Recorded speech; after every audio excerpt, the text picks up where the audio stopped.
Test. We are just getting up and going live here. Bear with us.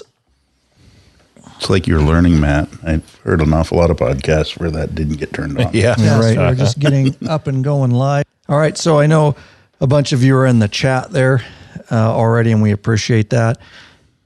Hit us up in the chat. Let us know that you can hear us and see us on my end.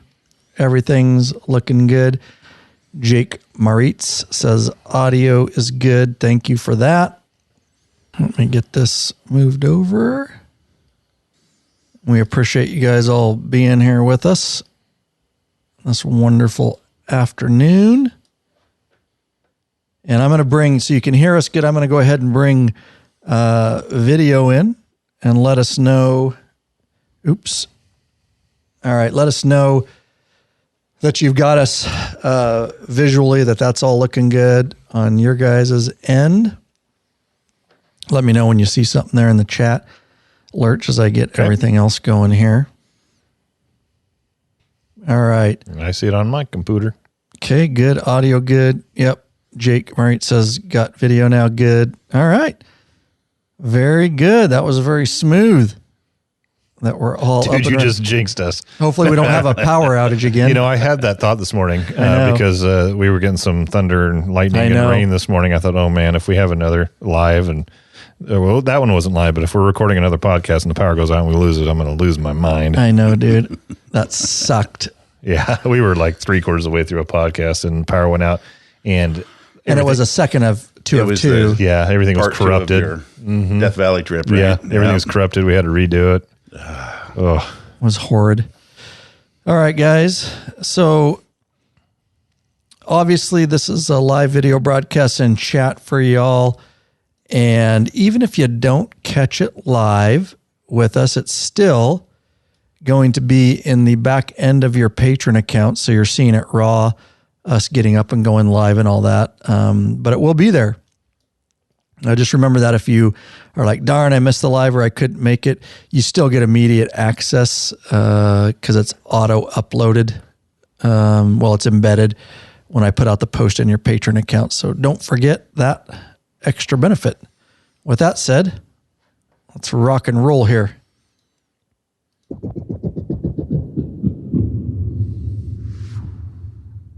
You guys may see somebody special on camera there. That's one Brad Johnston of Oregon. Special's a strong word. Patron member who wrote up here today to do this podcast.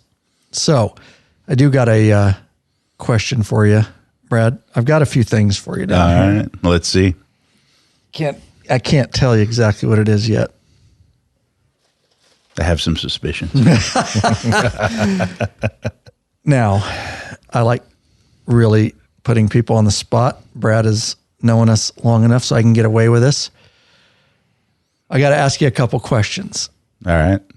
Number one, I think I know the answer. Are you into safety when riding motorcycles? I'm a big I'm not quite the safety saurus. Well, that's me. That's Lurch. Yeah. But I'm a big fan of safety. Okay, good.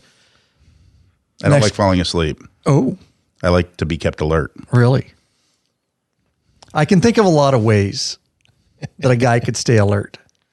Not a lot of ways, but there's different levels. Of alertness? Yes. Okay. Well, there's different levels of things that could stimulate you. Oh, different levels of stimulus. Yes. Okay. Different levels of stimuli. Oh, there you go. I think that's the plural. Is that appropriate? I think you're right. Stimuli. I think that's the plural of stimulus. If not, we're going with it.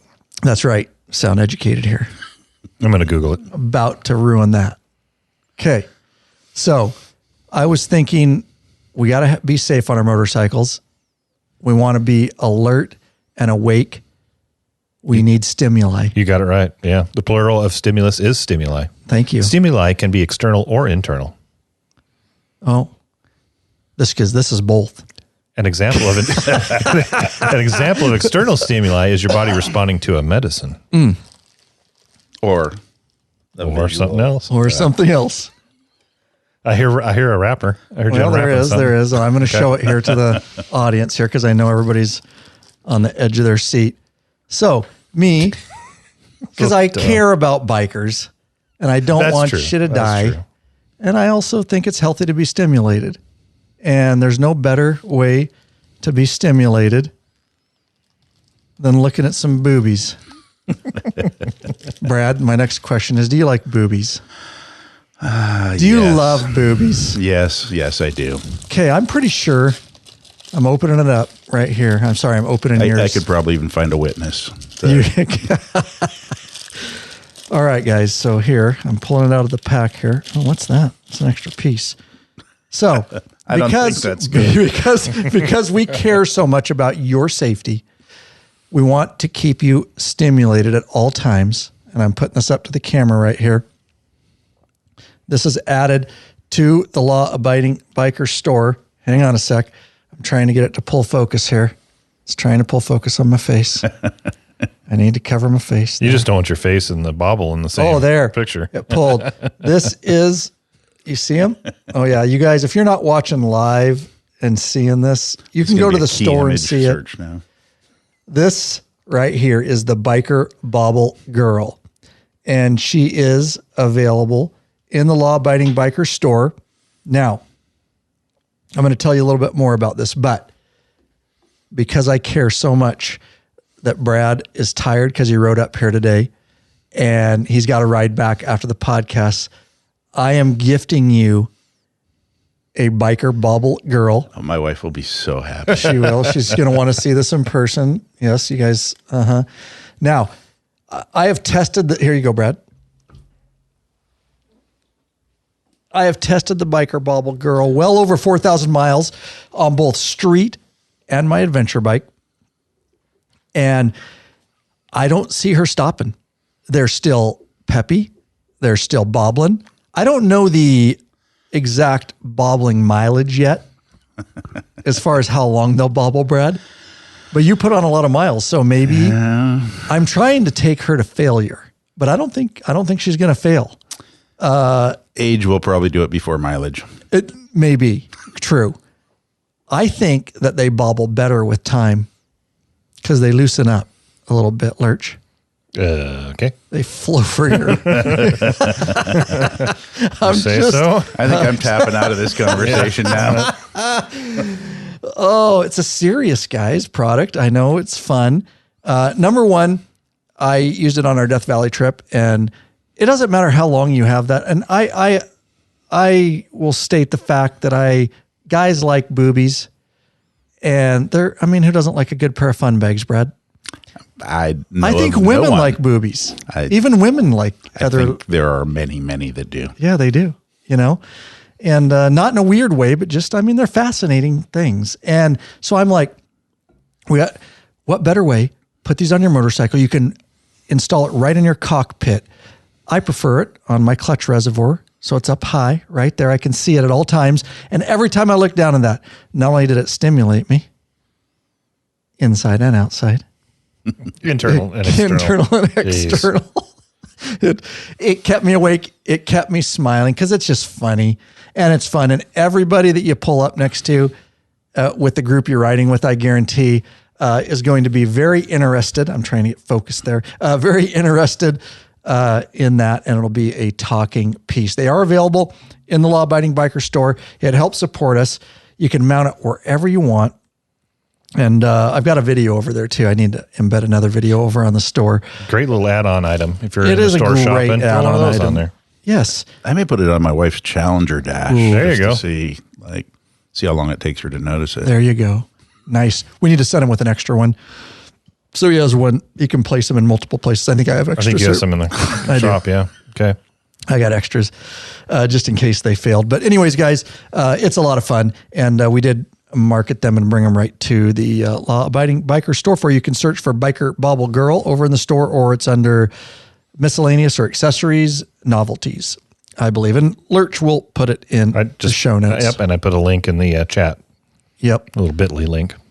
Yep. And it will keep you awake on those long trips, guys. All right. So another gift I've got, these in the Law Abiding Biker store, not nearly as fun to talk about.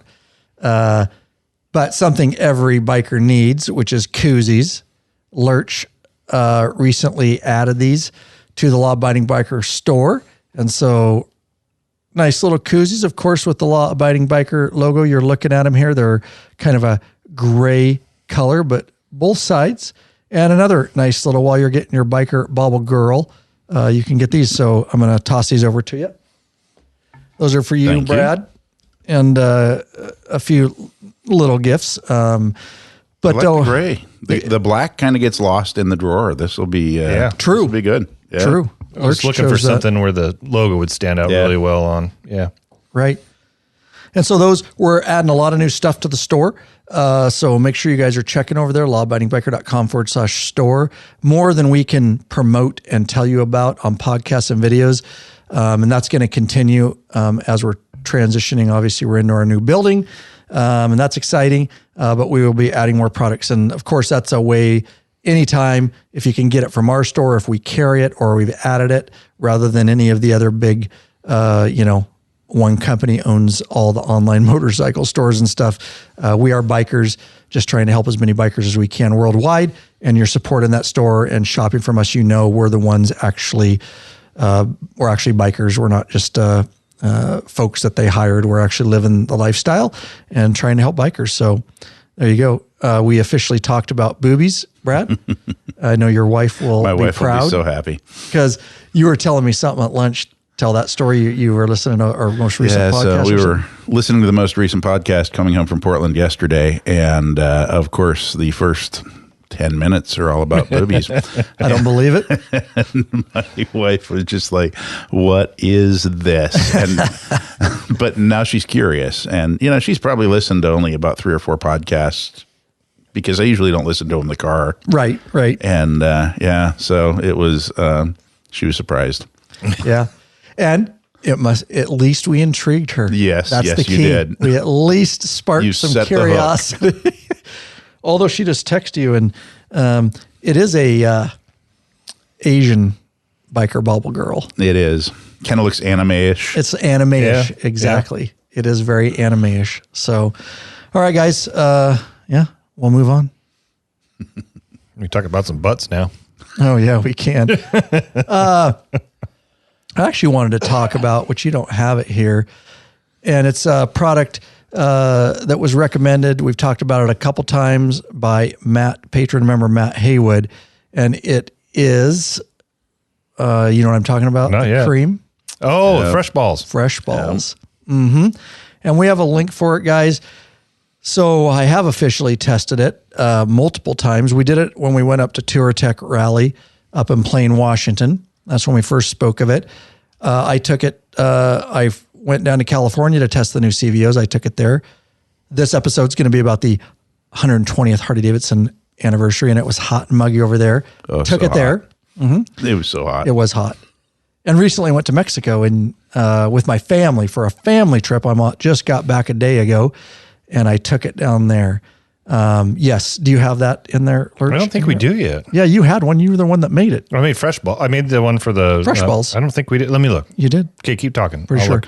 Anyways, guys. I'm going in the back end of the website. I just roll with it. But it is not a powder like you're used to. It literally is a cream. And I can attest that it does work. We have made an affiliate link for it, lawabidingbiker.com/fresh-balls. That's /fresh-balls. Yes, that is a real link. It's an affiliate link, no additional cost to you, but we do get a small commission if you click through and make a purchase. And I'm just going to tell you, Brad, you haven't tried this yet? I have not. I found myself a couple of days out on the road wishing I had, because Haywood had, or Boner had suggested that I use it, and I kind of poo-pooed it. And there were a couple of days I was really wishing I'd taken his advice. Yep. If we had an extra bottle, I'd give you a bottle, because you definitely need to try it. It's very interesting when you put it on. Lurch's put it on his little sack, and it is little.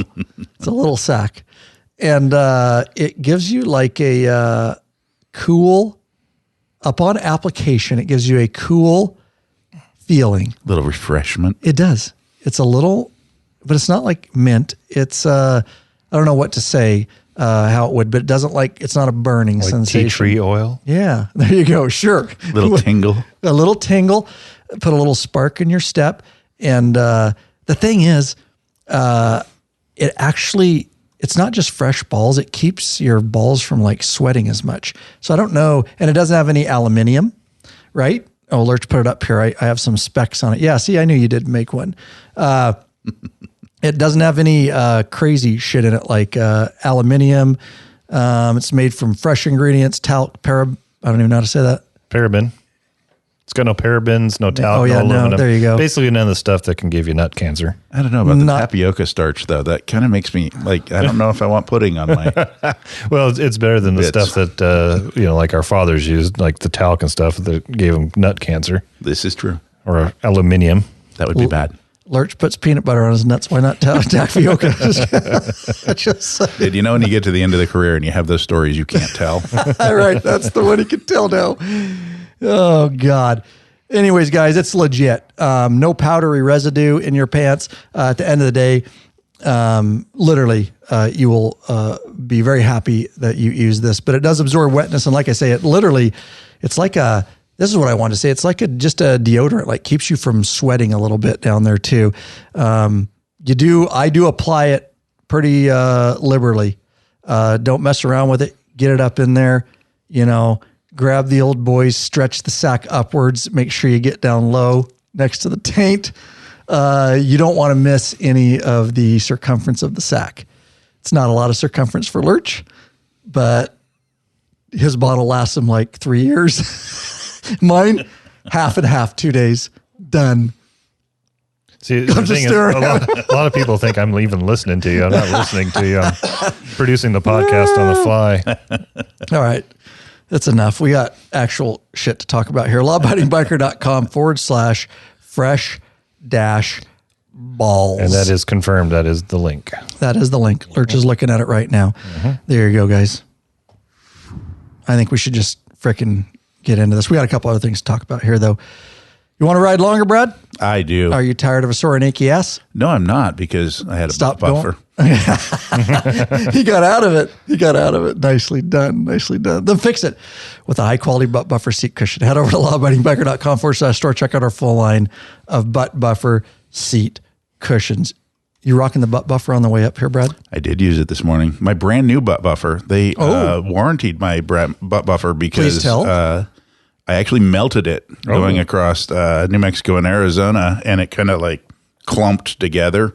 I sent them a picture. They said, that's a manufacturer's defect that we should have caught during QA.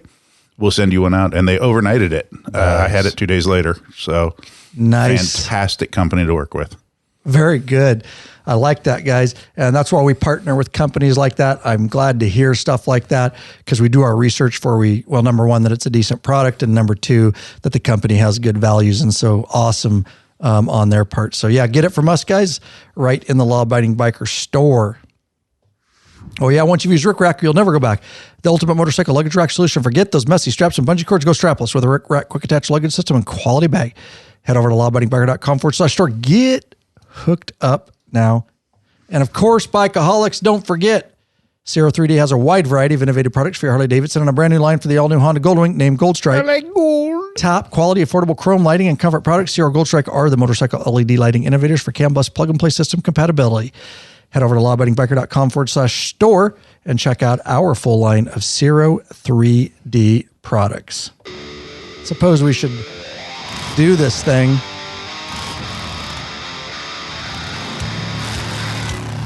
Welcome back, you freaking bikeaholics. This is the podcast for the motorcycle majority, the Big MM, also known as the 99%. There you go. Straight from Brad Johnston in the house.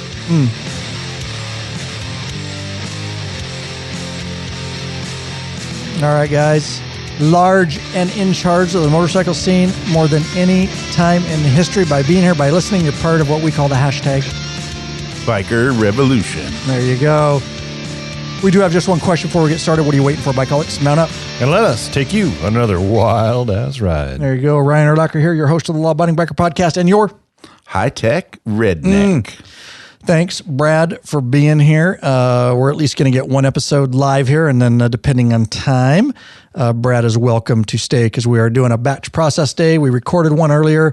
This one's live, and then we're going to just do another recorded one. Of course, don't forget if you're a patron member, even the ones we record that we don't do on video, just the audio, you're still getting those. Lurch will upload all 3 of these. This one will already be uploaded, but the other 2 that we're recording today, within a couple of days, will be uploaded to the back end of your Patreon account, and you will get them months, literally months, before they come out on the regular podcast app. So that's one of a plethora of benefits that you get as a patron member, and we're always adding to those benefits. Now, we're putting out videos like crazy on the YouTube channel, more than we could ever mention. But we do like to mention one each podcast episode, and Lurch is going to handle this. Yeah, we're going to, the new video that we just released is the NAMOA 2023 course and different perspectives.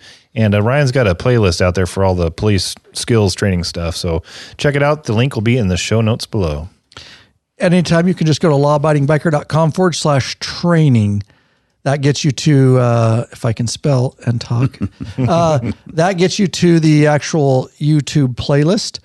I made it. There we go. I put it in the notes here. Perfect. Thank you. But that's all it'll basically redirect you through to the playlist. Anytime I'm adding new videos that have to do with motorcycle training or patterns or anything of the like, I pop it into that playlist. So just remember lawabidingbiker.com/training. If you're ever interested, there's some good shorts over there too. And again, always adding to that. Now, we love our regular sponsors up front, longtime sponsors.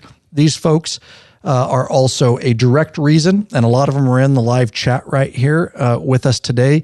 The reason that this is coming to you after 10 years and still going strong, Brad wants to thank the first 3 newest patrons, some of our newest patron members. John Sauer of Cypress, Texas. Devin Hundley, just across the mountains in Chehalis, Washington. Johnny Leach of Walnut Cove, North Carolina, who is top tier. We got Mike Halsworth Wells of Seattle, Washington. Peter Collins, I can't even, sorry, man, Peter, that's a heck of a last name, of Dedham, Maine, and David Watts of Newport, Tennessee. There you go again. How would you pronounce that? Callions. I'd pronounce it Peter. There you go, Peter. Done. Peter Callions.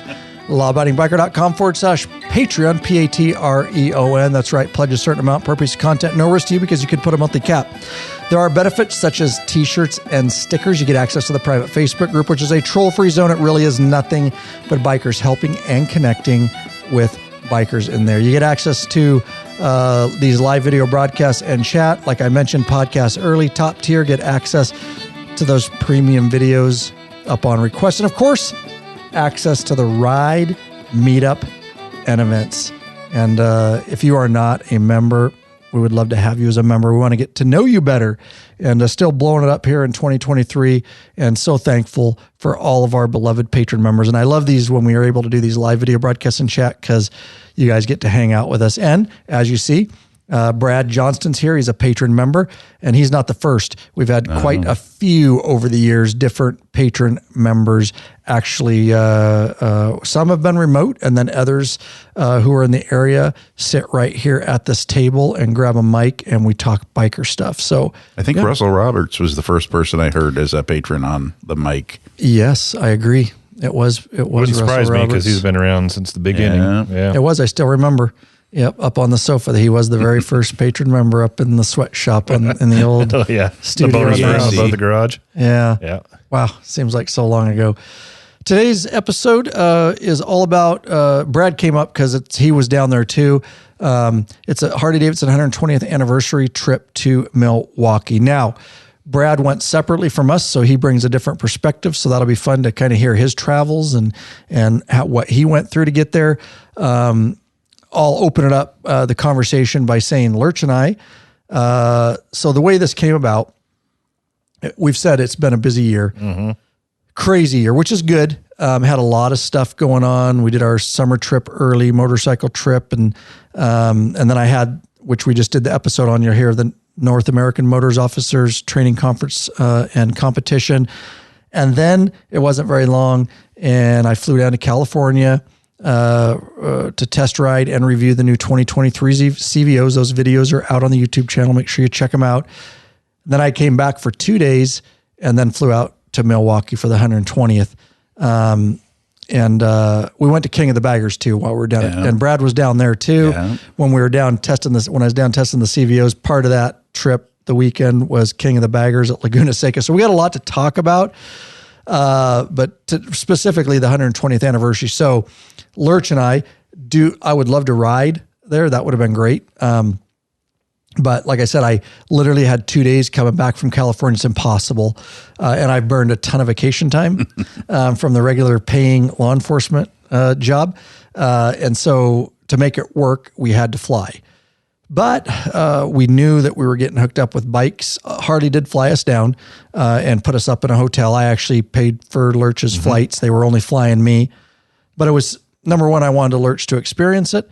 Number two, it's a large scale project. Of course, they're not flying me down there just hoping that I'll go pick my butt and screw around. They don't tell you that, obviously, but if you want to get invited, they're expecting that you're going to do some sort of content creation on social media and that I'm going to put it in front of my audience, which they want to get in front of, right? Only if you want to get invited back.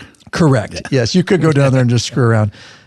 We did a lot down there, and a lot more than was told to me, and opportunities came up and some exciting stuff and some fun stuff.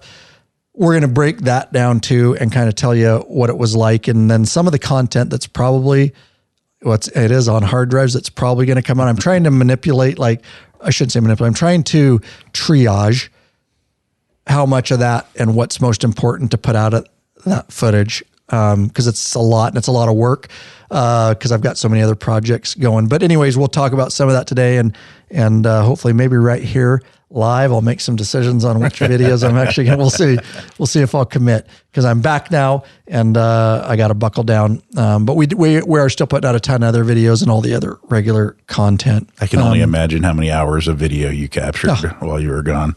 Yeah. Insane. A lot. Yeah. That's why I need to figure out, And we took opportunities, like you said, to potentially have other videos that may or may not come out. It just depends on how much time, the relevance, but what's most important to the biker community. Yeah. Right. Yeah. We filmed it all, not knowing what we're going to exactly use. Kind of like when I went down for the CVOs and King of the Baggers and all that, I filmed everything, but you film it all and honestly, then the story kind of creates itself. Yes. Film 20 hours of video and correct. Make a 12-minute video. Yeah. Yes, exactly. Exactly. So we'll figure out exactly what but I got a lot of stuff. So, and we'll obviously keep pushing stuff out here for you guys. So, we got David Schwartz in the chat, Matt Haywood, Boner's in there. And, thanks I'm looking up Joe Murray. It's Bob Dawson right here from Yakima. Yep. Good. James Hawthorne. I saw earlier Jake Moritz. Scott Bogut. Is it Bogut? Okay. I don't know if we've ever got the answer. SoCal. And if we have, I forget. So, and people will pop in and come out. And thank you so much, guys, for being here with us live. And please feel free to chat in there. And then, of course, if you were at the 120th or you have any questions about the 120th, then let us know, and we'll see if we can get it answered. We did find out some cool stuff down there, which we'll review. Make sure we do, Lurch. We went to some, let's just, before we get there, because I could get way ahead of ourselves. Let's just talk about travels. Brad, why don't you, now that I've said we flew down there, and we'll talk about a few of the debacles there, but you rode down. Yeah, I left King of the Baggers Sunday night. As soon as the race was over, I think within 10 minutes, I was on my bike and at Laguna Seca, Cali. And headed east. Made it almost to the California-Arizona border, and then just started making my way east. Made a couple bad decisions on routing along the way, and it made for some long days. And what do you mean by that? Oh, I decided I wanted to go to Winslow, Arizona again. Stand on the corner. There's some draw there for me, and I don't even know what it is. But so it wasn't a mistake. The song, well, it was. It turned out to be a mistake. Okay. Because I looked at it and said it's only a 10-minute difference, but what the difference was, there was no place to stop between Gallup, New Mexico, and Durango, and I was trying to get to the $1 Million Highway the next day, so. I ended up stopping earlier than I wanted to, and then had a longer day the next day because I rode from Gallup up to Colorado Springs before I turned east and started going through. But, I spent some time enjoying life because my wife was supposed to fly into Chicago on Thursday, and it turned out she had to change her flight to Friday. So I had an extra day, went back to Hannibal, Missouri, home of Mark Twain, Springfield, Illinois, where I lived for 3 years, and hung out at the Lincoln Museum because that was my thing this summer. I did 4 presidential museums on the way. Nice. Then picked her up Friday mid-morning in Chicago and headed to Milwaukee. Okay. Now, did you travel by yourself? I did. Okay. Yeah. I connected with different people along the way. Like Matt Haywood and I hung out along with, I'm not going to think of his name. Drake Long. Yeah, Drake and Matt's wife. We hung out together at Laguna Seca and then hooked up with a couple friends here and there along the way. But yeah, it was, my wife flew in and out, but most of my 7,600 miles was by myself. Okay. And there you go, guys. Just an example of one of the many things that I've mentioned going on in the private patron member Facebook group is these kind of relationships have been established over time. And in that group, and literally this is just one of so many stories where you can travel and you can literally get to know people, and whether it's at patron events or the different rides that are going on, or you can just find out, kind of throw it out there in the Facebook group. Hey, I'm headed here. Does anybody want to meet up? I'm going to have some free time or grab lunch. Does anybody live in this area? And this is how you can make connections and friends and people to ride with. Jake and I communicated quite a bit beforehand, but he was working at House of Harley during the event, so we really didn't have an opportunity to make a connection because I was only in Milwaukee for 2 days. Okay. Because of my wife's delay, but yeah. For me, that's one of the coolest things that's come out of the patron group is just everybody hooking up and making friends and riding. It's something that I didn't necessarily foresee when we started it, but I had zero that was, I didn't even think about that far ahead. Look at Russell Roberts and, why can't I think of his name now? Our Canadian, the Machine. Mark Arnold. Mark Arnold, they're brothers from another mother now, and they would never have known each other without Lab, probably. Yep. Very true. So if you're a regular listening audience, I'm preaching to the choir here because everybody here is members right now, but just another reason to get in there, guys, and become a member. But so I love hearing stories like that of people just meeting up. So I'm going to bring it back to Lurch and I. So my travel was great. I don't know. It was. How yours was. Because you got a fucking awesome boss is why. Mine was pretty good. Got a damn good boss. My wife was good too. He early flight. But he upgraded me to business on the way out. And then business was full on the way back, but I got a exit row, so life was good. Yeah, buddy. Yeah, I had a great trip. Got a great boss. Yep. I'll tell you that. Had a couple cocktails on both directions. Life's good. Yeah. So I originally was flying out there on Harley's dime. And like I said, I wanted to take Lurch just because of I wanted to experience in the large scale, nature of this event to capture everything that I needed to capture. But Harley flies it a little bit different. They obviously use a third-party company, and I'm very blessed to go out, so I'm not talking bad about it, other than the reality of the situation. And I didn't want to change it, but essentially, in a nutshell, Harley, whatever travel agency they use is in bed with United or Delta, and they want to get you off. They want to get you off of any other light. So the way it works is, I flew out of Yakima, which adds to Seattle. Adds some issues layover. Too, there's only one flight out of Yakima these Correct. days, so that makes it tough to get connecting flights. Yep. And so we didn't do that. When I booked Lurch's flight, I didn't do that. He just decided, you could have. I could have. I said, here's, you're going to get in late. I didn't want to stay in Seattle for 8 hours when I can drive over there in 2. Yep. Yeah. Yep. So Yakima to Seattle, layover, then that to Salt Lake City, then Salt Lake City and on. And then on the way back, it was different, but there was multiple stops and layovers and switching of airlines. And that's never a good thing. Layovers aren't good, number one. Number two, switching aircraft, you're pretty much guaranteed to get fucked on your luggage. Salt Lake City's not good either. No, he was sitting in Salt Lake City, and I was in Milwaukee at the restaurant bar across from the hotel having pizza and beer. Yep. So that's what I did for Lurch. That's why he had a great trip. As we just booked direct through Alaska, straight through, nonstop.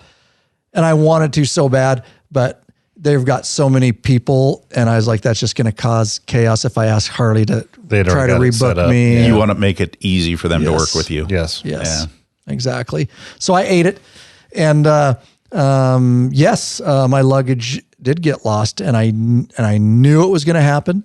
I have air tags on all my shit, and I knew when I got down to Milwaukee and landed, I looked at my air tag situation. I'm like, those are not anywhere near us. In fact, they were on a different flight going to Chicago.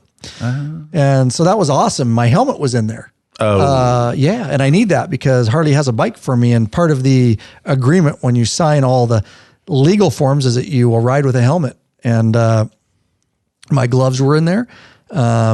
Luckily, all my film gear was with me. I do that for a reason. I can live without a lot of things, but film gear would suck. So I'm missing all that stuff.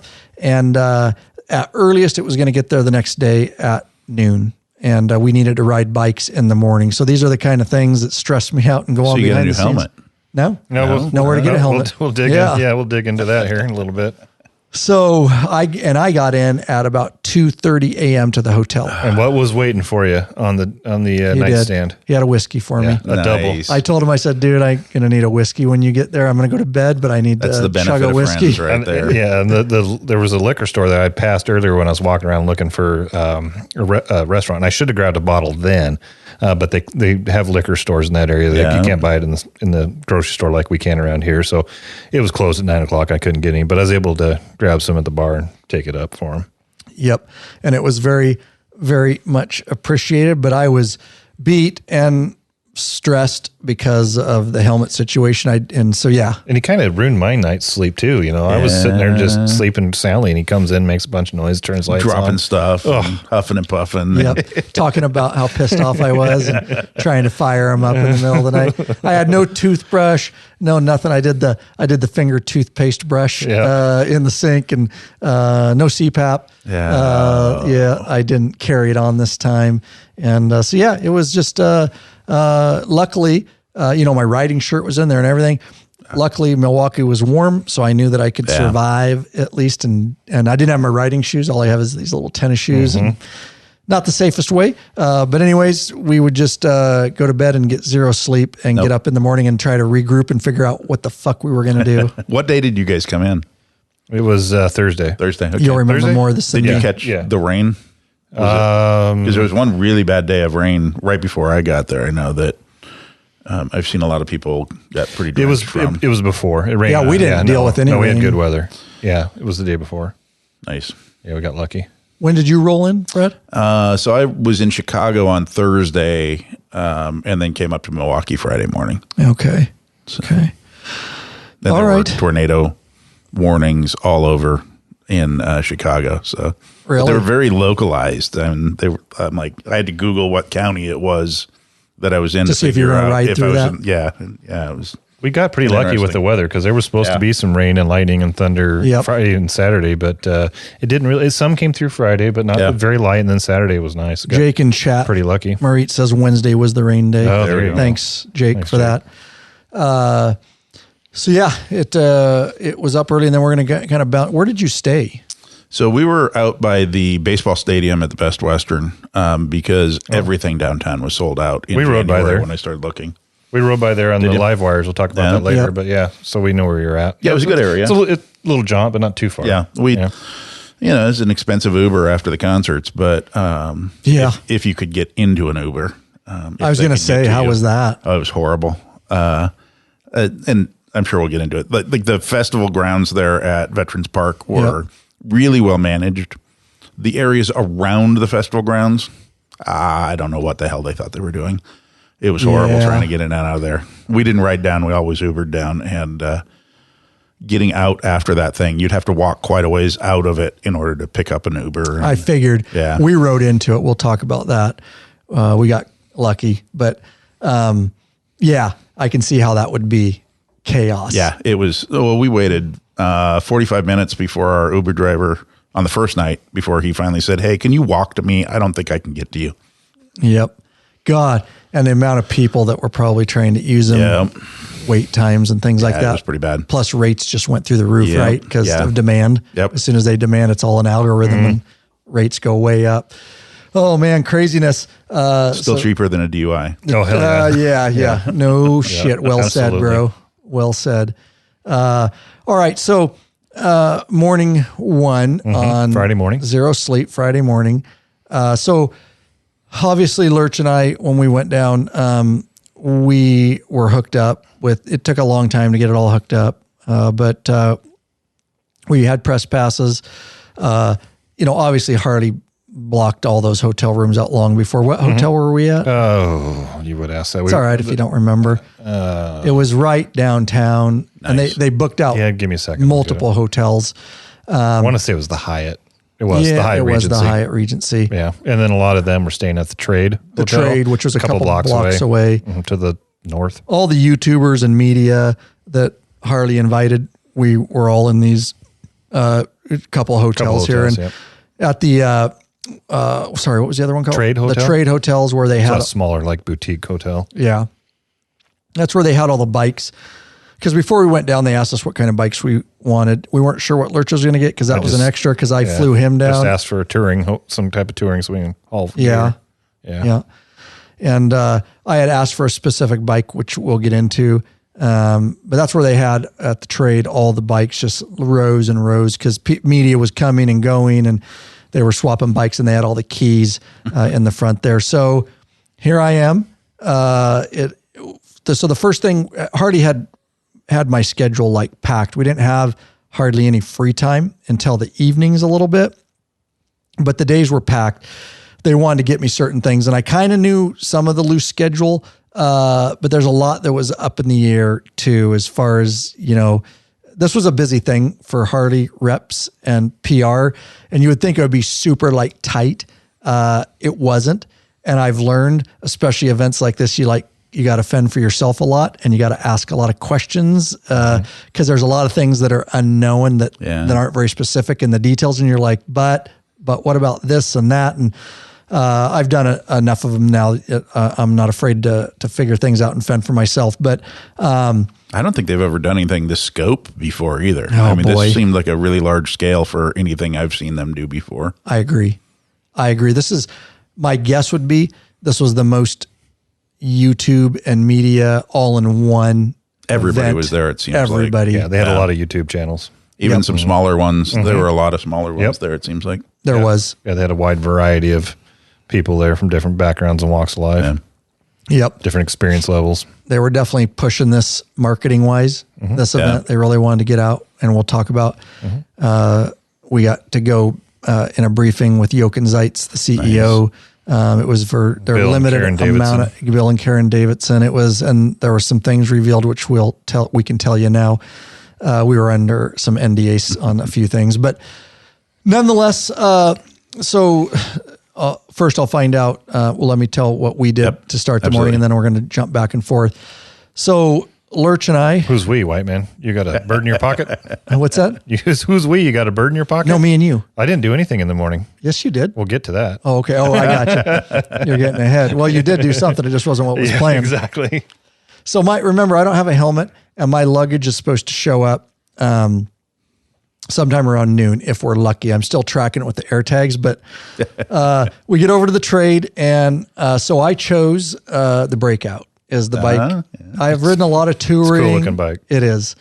And that's some of the video that I captured. I actually did a down and dirty review, and I think I'm going to reveal my gut's telling me that I need to edit that video and do a review on the Breakout. Because I think it's an interesting bike, and I think it's underrepresented. Obviously not for touring, but just kind of a badass looking, capable bike, powerful. But I'll probably end up out of that footage, at least do a review on that one for y'all. If you've ever been interested for a local bike or day bike or bar hopper, it's a pretty badass. But so I picked the Breakout, got hooked up with that, and then everybody's there, and the Hardy PR there. I know them well enough now. The main ones, they were stressed. They were showing the stress, and I don't blame them. Normal. I would have been stressed Well, and probably not all of the YouTubers and social media folks that were down there have the attitude that you have, that you want to be easy to work with. Right. I'm guessing they probably had some high demand folks. And some of them, it was their first time. Correct. Yeah. Some of them, it was their first time at an event, and they didn't realize that a lot of things are, you got to take care of yourself. They're not there to babysit you necessarily. They'll take care of you the best they can. And they weren't stressed in a bad way. You could just tell there was stress upon them. So we got our bikes. Lurch got a Road King. Road King Special. Nice. Road King Special. Yeah, blue and black. Gorgeous bike. Yeah, it was. Pretty. I felt young again. So did I, dude. No windscreen. Big old fat tire bike, you know? Yeah, I felt like a badass. But so here's the predicament. And I had forgotten about their COV. What are they? Company-owned vehicles, COV policies. And so I went up to one of the Harley reps, and we needed to leave. Everybody was leaving together because we were headed up to PTO powertrain operations, and we were going to get a great tour. Exclusive. Yeah. I bet it was. Yeah. Oh yeah, true. I missed that one. You can go through it. So like the regular public, they have lines you go through it, or there's the actual, we got they took us some places where they don't ever take anybody. Did they let you take pictures? No. Then this is very interesting too. Yeah. Yeah. Good point. I want to talk about that in a minute. Thanks for reminding me. So the problem is I have no helmet. Now I can deal without riding. I don't like it. Riding without riding shoes and Kevlar jeans and all that, but I had enough to ride. I mean, I got to make it work. No helmet. And so in a rush, I went, and of course my helmet has all my vlogging set up on it, right? But I've got my cameras, but I don't have my helmet for vlogging. And I went over to the Harley rep and I'm like, I don't have a helmet. I need to get there. I don't like riding with a helmet, without a helmet. May I? The answer was no. COV policies, and I don't blame them. That's just their company. They'd get in trouble if they told me yes. But I was trying to work with it like just this one time based on the circumstances, nothing. And that was stressful. So Lurch and I made like a quick decision, so I'm going to fit in your helmet.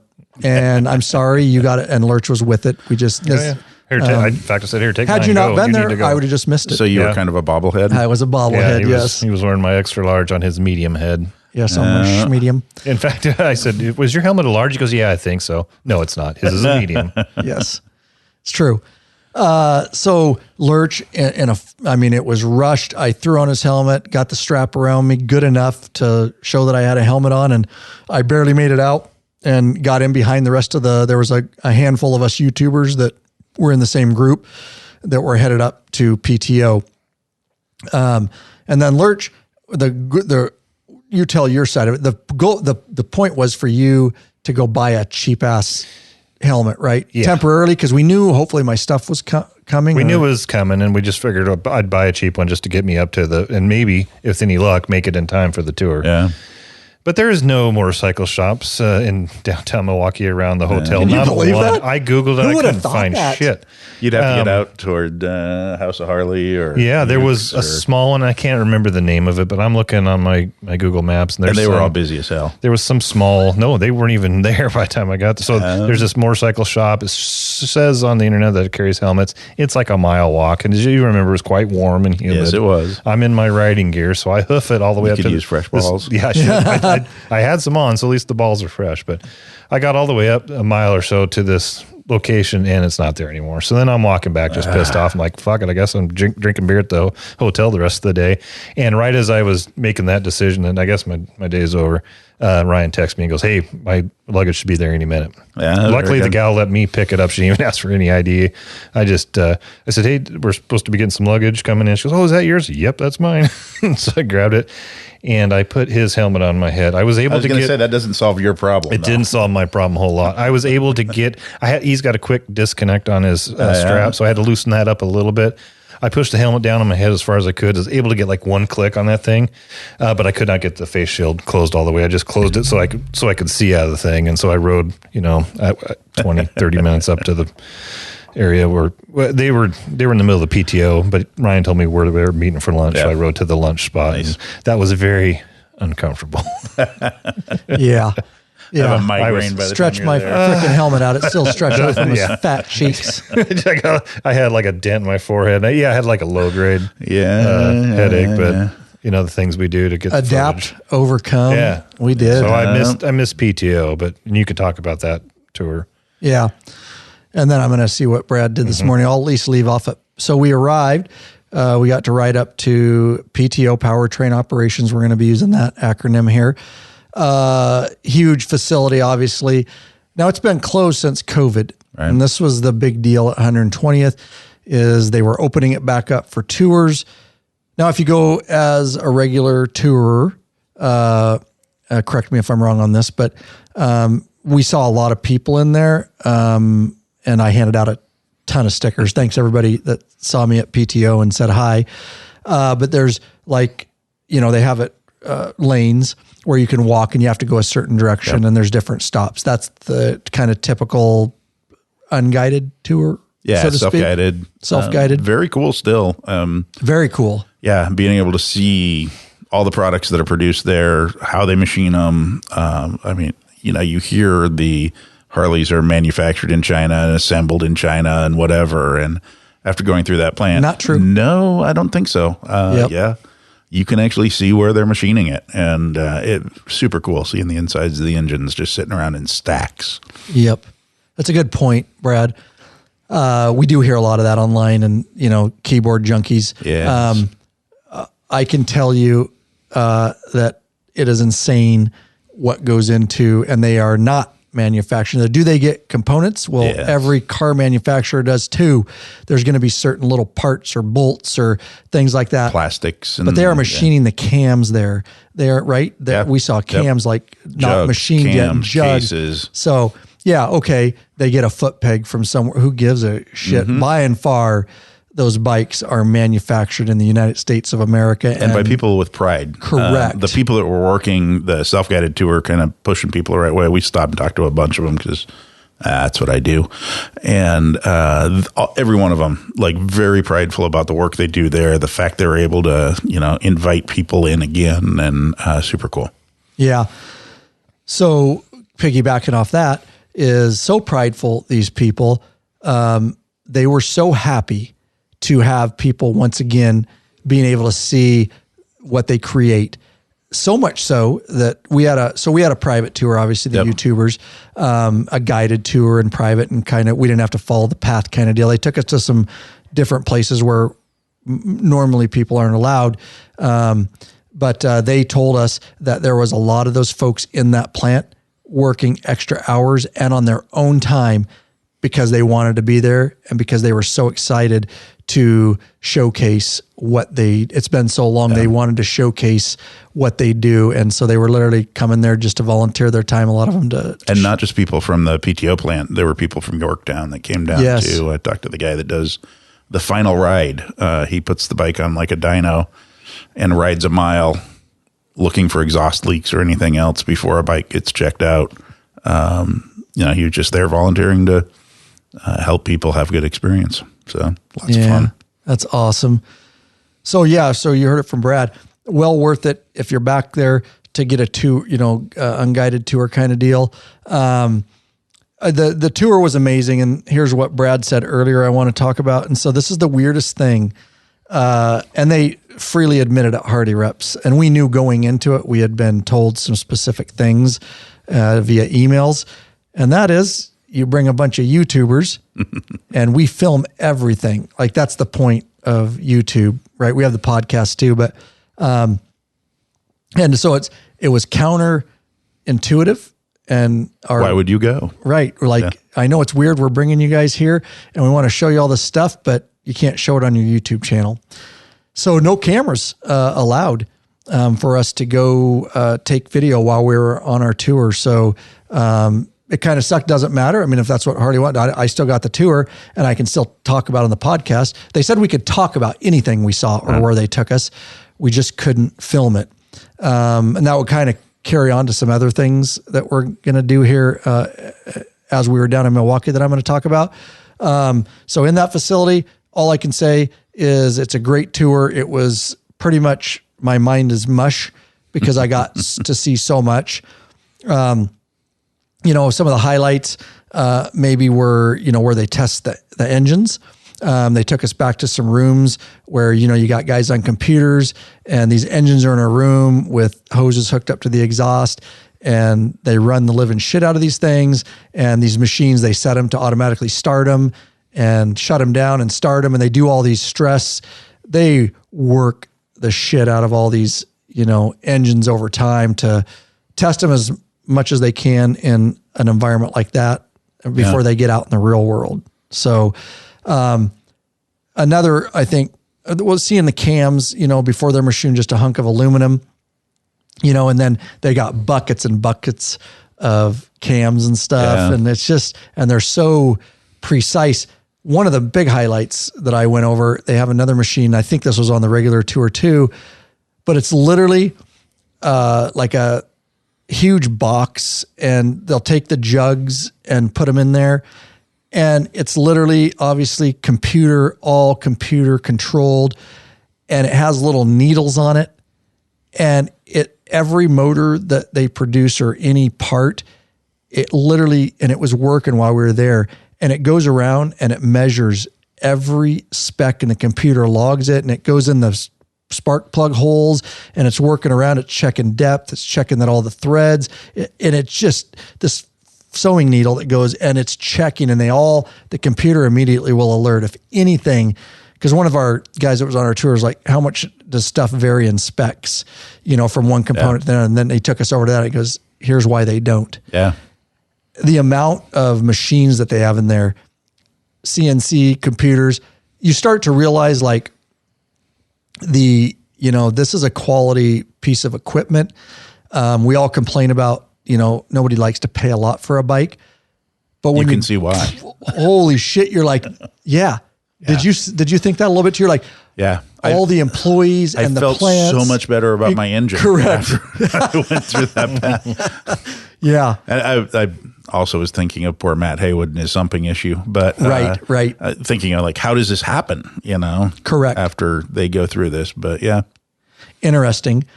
That you bring up sumping, not to get off track, but while I was down in Mexico, one of my motors officers, they all ask me about motorcycle stuff. They ride them, but they don't know a ton of stuff about it. So he tells me, and he's been riding it back and forth. He lives up in Ellensburg, and he's got to go back and forth. So he's been, we ride him around the city, and I ride him out here, which is 5 minutes from the city. But really where the issue comes up is when you're riding them long distance, hard, hot. Well, he told me what's happening, and he put a quart of oil in, and I go, you've been riding that home every day and you have no oil around it or anything? He goes, no. He goes, I go, how much did you put in? He goes, I just had to put a quart something. Boy. So I told him, I said, when I get back in town, take your primary cover. I'll see how much comes out. Yep. No, that's the transfer issue. This is the sumping. Oh, sorry. This is sumping. It's not transfer. So we're going to getting down to the bottom of the, and sorry, I get those mixed up sometimes. Yep. So interesting to get off that. But yeah, what was any other highlights of your thing at the PTO, Powertrain Operations? Just kind of seeing how big that building was. My wife didn't really want to go with me to it. She's kind of humoring me. She's there for the concerts. Right. But even once she got inside, said, this was way cooler than I thought it was going to be. And just there's so much to look at. And I couldn't believe how quickly some people were going through it. And we got lapped, I think, while we were going through, because we took quite a bit of time looking at stuff, talking to employees, and so and so high tech, like you were saying, so many computer operated things, mechanical robots that are there assembling or test fitting or whatever. It was amazing how many robots have replaced humans. Yeah. That was a couple of the comments, but it's still for things that are like highly precise. Correct. And I get why they would. Yep. Yeah. There's still tons of humans there. Yes. The things that the robots were doing, you don't want a human being doing, because it has to be so precise for it to be high quality. And I totally buy it. To not have those variations. Yep. From product to product. It's very important. Lurch, why don't you do this real quick, and we got a lot more to talk about. Hey, bikeaholics, searching for new and exciting motorcycle products? Zero 3D has the products you dream about for your bike. Check out their wide variety of innovative products for Harley-Davidson and Honda Goldwing motorcycles. Zero 3D's got your back with chrome and black parts, lighting, and other comfort products. No modifying, cutting, grinding, or welding for an easy installation. That equals less time installing and more time riding. Zero 3D has a design team of riders with over 40 years of experience with a passion for design and innovation. Zero and Gold Strike are the motorcycle LED lighting innovators for CAN bus plug-and-play compatibility. They pride themselves on great customer service. Got a question? Get in touch with them via email at sales@zero3d.com or give them a call at 715-808-0027. Check out your local Harley or Honda dealership and ask for Zero or Gold Strike parts. A new leader has emerged, so check out Zero 3D's custom line of Gold Strike products for the all-new Honda Goldwings. Better yet, help support us and head on over to the Law Abiding Biker store and check out our full line of Zero 3D products. Talking about quality vendors again, I had some LEDs go out on my fangs. Hit them up on email. New Zero. fang in the email. Yep. Nice. It's 7-year-old set of fangs. Had 4 LEDs out, and they just hooked me up. No questions asked. Nice. Definitely Ciro's known for that. They do have great customer service, and they back their products, no doubt. So good. Thank you very much for that, Brad. All right. Matt's in there, and he says to verify sumping, Matt Haywood's in there with the bike at operating temperature. You need to pull the crank position sensor. HD says up to 4 to 8 ounces is normal. Most motors don't even drip. Mine was over 18 ounces. Yeah, well, I forgot Bob Dawson's going through that too. Is he? Yeah. And one of our police bikes is now too. And he was he's actually put more than a quart in. And I go, how much did you put last time? He goes, a half a quart. So we basically he's put a quart and a half in that bike, and there's no oil to show for it. So I told him when I get back, I'm going to look into it and get it down to the dealership. And I forget. Get him some new pistons. Yeah, I forget what our police contract is as far as warranty. I think they're all covered because we're on the police bike rotation thing, but I have to look into that. So anyways, unfortunately Matt Haywood's going through some of that, and it's too bad. It's been a nightmare. In fact, that's why he couldn't go, right? Torched his motor. Yeah, that's why I didn't go to Sturgis. Yeah, correct. To Sturgis, that's right. Yep. He had to take the cage down to Laguna Seca. Yeah, that's right. That's right. God. Okay, so let's see. You actually made notes for this episode. We haven't even followed them, but that's all right. We can you're doing pretty good. I'm watching. So, powertrain operations. Anyways, that's all I can say about it. I have zero film. They are going to give us, I do have a bunch of stock footage that I can use, but I don't think I'm going to make a video on it just because stock footage, every other YouTube channel is going to use the same stock footage. And I don't know. You'd like to look your stuff to look different. Yeah, I like my stuff to be unique. But you do have some great background knowledge on things too now that you would have never experienced without going through that. So, yeah. Yep. Worth the time. Yeah, totally worth the time. Totally worth it. And we get to talk about it here on the podcast. It's just a lot of the other channels. In fact, I don't think any of them have a podcast. So that's another avenue we can bring where we don't get video. Another reason to listen to the podcast is we can talk about those things in detail. So after that, for us, what did you do that morning, Brad, leading up? We're about lunchtime now. So I'd gone down to Ukes Harley-Davidson. Another YouTuber was doing a veterans benefit, and I'd gone down to try to hook up with that. He was giving away his motorcycle, and I kind of wanted to win the motorcycle. But, so now we know why you had such a good turnout. Yes. But, of course, whenever you give free shit away, you're always going to get people that, that's cool. I get it. The Ukes did a very nice job of organizing it. There were both sides of the road for a mile around the dealership, bikes lining the road, parking lot completely full, stacked 4 deep. You go inside. I didn't buy a poker chip or a t-shirt because the line to check out was probably 50, 60 people deep. Wow. The line to go up and enter the drawing for the bike was probably 60 people deep. And it was just so overwhelming. I still don't do really well in large crowds. And I'm just like, peace out. And I had to go pick up my wife anyway at the airport. So I'd driven up to Milwaukee, gone to Ukes Harley-Davidson, which is just a little south of Milwaukee. And then I think south. I was all turned around the whole time I was there. And then went back to the Chicago airport to pick up the wife. Gotcha. And she was going to, obviously you went back there on the bike. Yeah. And she's going to two up with you. Yeah. So she joined me a couple of times on and off during my trip. And she ended up riding from Milwaukee to Denver with me. So yeah, she was with me for a couple of days there. You didn't get shot at in Chicago or anything, or your bike stolen while you were at the airport? Pretty much stayed out by the airport. I didn't go down to any of the other neighborhoods. Good call. Yeah. Good old Chicago. A little dangerous right now. Yes, it is. For all you. Great place for adventure. Yeah. If that's your thing. That's true.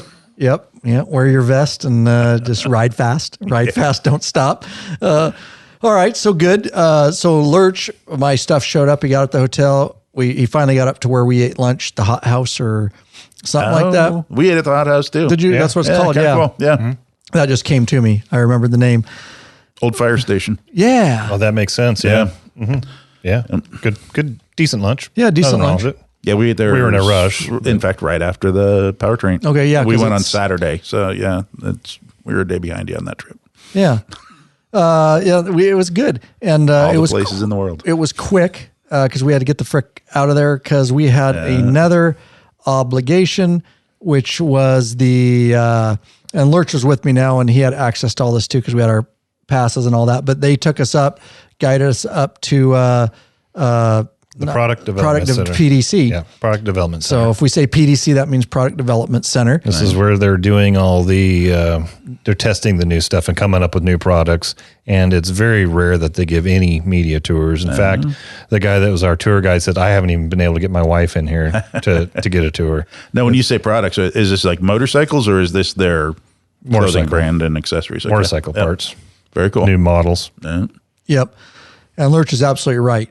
Like it was a big deal for Hardy, and they made sure they told us, like, you guys are one of few. We do not let people in here because they don't want people to know what they're doing. Right. So it goes without saying, no cameras were allowed here whatsoever. And they said, well, the stuff we really don't want you to see, we've hid. We hid. Yeah. Yep. But it's still cool to see. Yeah. When we were walking in there, Robert Patrick, the actor, was walking out because we had to walk into this little security area and everybody had to sign these basically NDAs. Yep. And he comes walking out. He's got his Booze Fighters cut on.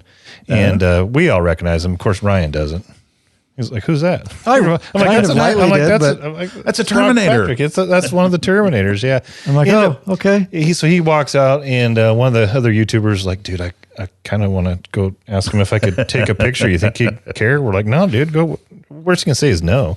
And people do this to you guys all the time. Yeah. You know, he walked over and got a picture with him. Said, "Nice, this guy." He didn't want to bother him. He just wanted a quick picture. But Robert talked Zero for like 15 minutes. And then apparently Robert owns a dealership in Santa Clarita, California. So he's an owner as well. Yeah, it's kind of cool. Yeah, it is cool. It just made it, for me anyways, the fact that we're getting the tour, here's this movie star walking out and we're walking in, it just made me think, wow, we are kind of... dealer owner. Yeah, this is kind of a big deal. Yeah. You know what I mean? It was once and to hear all that and like Lurch says, but they're developing a lot of stuff in here. And I'll let you talk a little bit about it too, Lurch, some of what we saw. Since you got to do this part. Since you got to do this one. We can talk about anything we saw. That was very clear. We just can't give videos about it. So fortunately, again, we have the podcast here. So they do a lot of different stuff. And Lurch, you can jump in here and talk about some of the places they took us. But okay. Do you want to talk about the CVO presentation first or? We got a quick presentation by the engineers. The engineers and those involved with the project is actually called Helix. They come up with code names for all the new bikes, like Nova. Yeah, exactly. I mean, they've had all kinds of different. A lot of them. The funny thing is, like when I was down at Cali testing the CVOs, the rep I was down there, we were talking at dinner and and he kept calling it Helix for so many years. Yeah. They call it a certain code name. They usually don't tell their code names, but they slipped and not that they care because it's over. But a lot of them, it's hard to call it the 2020. They still just call it Helix because it's been 3-4 years in the making. In their mind, correct? Yeah, it's a Helix. Yeah, and they brought in the engineers and they talked about the people that engineered the 121 VVT motor, the people that engineered the transmission, the ones that came up with the fairing design. It was really cool to get the presentation from those folks instead of just a PR rep because they're very intimate with it and they had a lot of passion about it, and it was really cool to learn. Because we got the PowerPoint ahead of time and looked at it, but to actually get it from them, there was a lot that went into this new CVO. I mean, it's... that VVT is... I wish we could pretty much, other than go over everything. Other than the frame, the bike itself is pretty much all brand new. Well, my video, I put out 2 videos on the CVO. One is me test riding and reviewing it down in Cali, and the other one is 10 minutes. Things you need to know. Yeah, I think it's like, what did I put? 100 or 60? I think it was 61 or 61 something. things you need to know. Yep. And it's a lot. Watch that video. It's in your face, basically, of every little detail that you need to know about that bike and what's different about it than any other Harley that's basically been made. I wanted to do one like that. So check that video out. But that's kind of a lot what we went over. What were some of the... see what's next at all? No. They had that hidden, huh? So here is this is the quote of the weekend for us. We cannot talk about future projects. We ask questions. Oh, I do it. So I'm sure you I did. try to get them to slip. And they know me by now, and they laugh. They look at me, Ryan. They're just like, okay, I've been out too long. I can't remember the interview technique now. The Reed School of the Reed School of Interviewing. So the way that they answer some of the questions led me to believe, based on my training experience, that some of these things may or may not happen. I'm not going to get us in trouble and say what those are, but that was the quote of the weekend. That's funny. We do not comment on future projects, but they almost do sometimes, and then they catch themselves. They're so excited. Yes, I can they only want to imagine. tell. So one of the ways I do it, and I got a few of them to almost slip, and then they're like, eh. So what I tell them is, I go, hey, we'll be talking about the CVOs and all the new technology and stuff they put on. I go, man, customers, when you guys put that out on the later in 2024, customers are going to love that integration. They're like, well, Ryan, and so they just give me the eye. It's like I'm trying, man. I'm trying to get something. You're a trained interviewer. If you do it enough times, it's going to work. It's probably a little harder dealing with you than it is many of these other folks. And this podcast is more about the trip and the 120th, so we won't really dive deep into the CVO. Yeah. We've got it, like you said, we've got videos on that. One of the things I will say that we learned, because the Android Auto folks are really pissed off that there's no Android Auto on the new CVOs. It's coming with Google. I put out a short on that, by the way. Apple CarPlay. Yeah. But Google's no longer providing services for two-wheeled vehicles, so it's not an HD decision. It was a Google decision. So it's Android Auto at this time, and maybe never is going to be available. So you guys another reason to use a superior. Exactly. That's right. There's a reason Apple CarPlay is always first, because it works. So, but that's true. So it is true. To put that in perspective for you guys, because people got confused, I put out a short on it, and I put it out a reel too, just to announce that information, because you can't beat Harley up on this one. It literally has nothing to do with them. But you've got Android Auto Mobile, right? And so that's like Apple CarPlay, where it mirrors your phone. That's what has no more support. Now, Android Auto makes their own integrated systems that they're trying to sell to auto manufacturers, but that's the operating system within the head unit. That's completely different than mobile Android Auto. So I hope that makes sense. And Harley's new system doesn't. We're just trying to pull focus if you guys see me do that. So obviously Harley's new infotainment system uses Skyline OS. They're not using Android. And if it was using Android, then it probably wouldn't have CarPlay support. So Google decided to do their own thing when they pulled all that. And all of you that use Android, well, that's just what you have to deal with when you're dealing with a giant like Google that doesn't really care. They want to dominate. They don't want to share. Exactly. Yes, exactly. So, but with that said, you can still use your phone with the system. You're just going to use it like a standard head unit in any car where you plug it in. It's going to play your music and it'll sync your contacts, but it's not going to have the Android Auto look as far as that goes. So yeah, good point. Because I had asked that question, or somebody did, on why it wasn't in there off the gate. So yeah, there you go. Some of the other things that we saw, obviously, what we got to look at was all past projects. We didn't get to see any future projects because they don't comment on future projects. But it was kind of cool because I asked one of our tour guides, I go, why there's so many bikes laying around in here and they've got different things on them. Right. So like there was a bunch of road glides that had, as they're working on this Helix project, the CVOs, you can see where they were using different fairings, and they had like duct tape and stuff on them and doing all kinds of weird stuff. They had one of the bikes had with those plastic boxes, Pelican case, like screwed to the back. I'm like, what's that? He goes, it would have had a bunch of testing equipment and sensors and stuff in it. So it was cool to see how many iterations, you can walk down the row of these CVO road glides and see how they were working on different shapes of the fairing and stuff. Really cool. Tell them about the sound room. That was probably the coolest thing that we walked into. They've got a sound room that You walk into it and there is no echo whatsoever. It is strange. You see all this acoustic foam around here, guys? You can see because I've got it on the wide angle. It's this times a billion. Yeah. It's and 10,000 times larger. It's the weirdest looking thing I've ever seen. And it's a room inside of the building. Sack. It's a room inside the building, and it's actually isolated from the building, so that doesn't get any vibrations or anything from the building. It's on all. It's free floating. It's free floating. They're serious about the sound. Yes, and it's got a line of microphones. I can't remember how many there were, like 48 microphones, some at different heights, and they close it all up and they run the bike in there, and because they have to be within certain decibels and all that kind of stuff for. EPA and all that kind of stuff. So they put it in there and tested it because they're really serious about the sound. They want that bike to sound as good as it can within the parameters that they're allowed to be in. They want it to sound like the best sewing machine it can. Yeah, it was really cool. I will say this is something impressive about Harley-Davidson that we learned. So most of your bike manufacturers will have similar type sound rooms, but so all your countries have different levels that are allowable. Right. And so obviously all your companies, a lot of the others will take the short road and they'll go with the lowest. Right? Mm-hmm. And so you'll get, even though you could be louder in the US, it's going to be the lowest. Harley-Davidson literally makes the bikes for the different regions. And so it may have a little bit different exhaust, and a little bit quieter, a little bit, they take it right to the edge in every country to keep them sounding as Harley as they can. I know a lot of us say, oh, fucking Harley, none of that is them. It's all, we all know that. Yep. Hopefully it's EPA regulations. Harley would make them as loud, much louder if they could. They'd probably run straight pipes if they could get away with it. Yeah, they did for years, for years. We didn't have to worry about any of this crap, but pretty amazing. Huge room. And it was just weird to stand in there. It's almost surreal because even your own voice, you can't. Yeah. It's you can't quite hear your voice. Your voice sounds different. It doesn't echo. You almost feel like you're in outer space a little bit. Everything flat. Yes. Yeah, it's very strange. Yeah.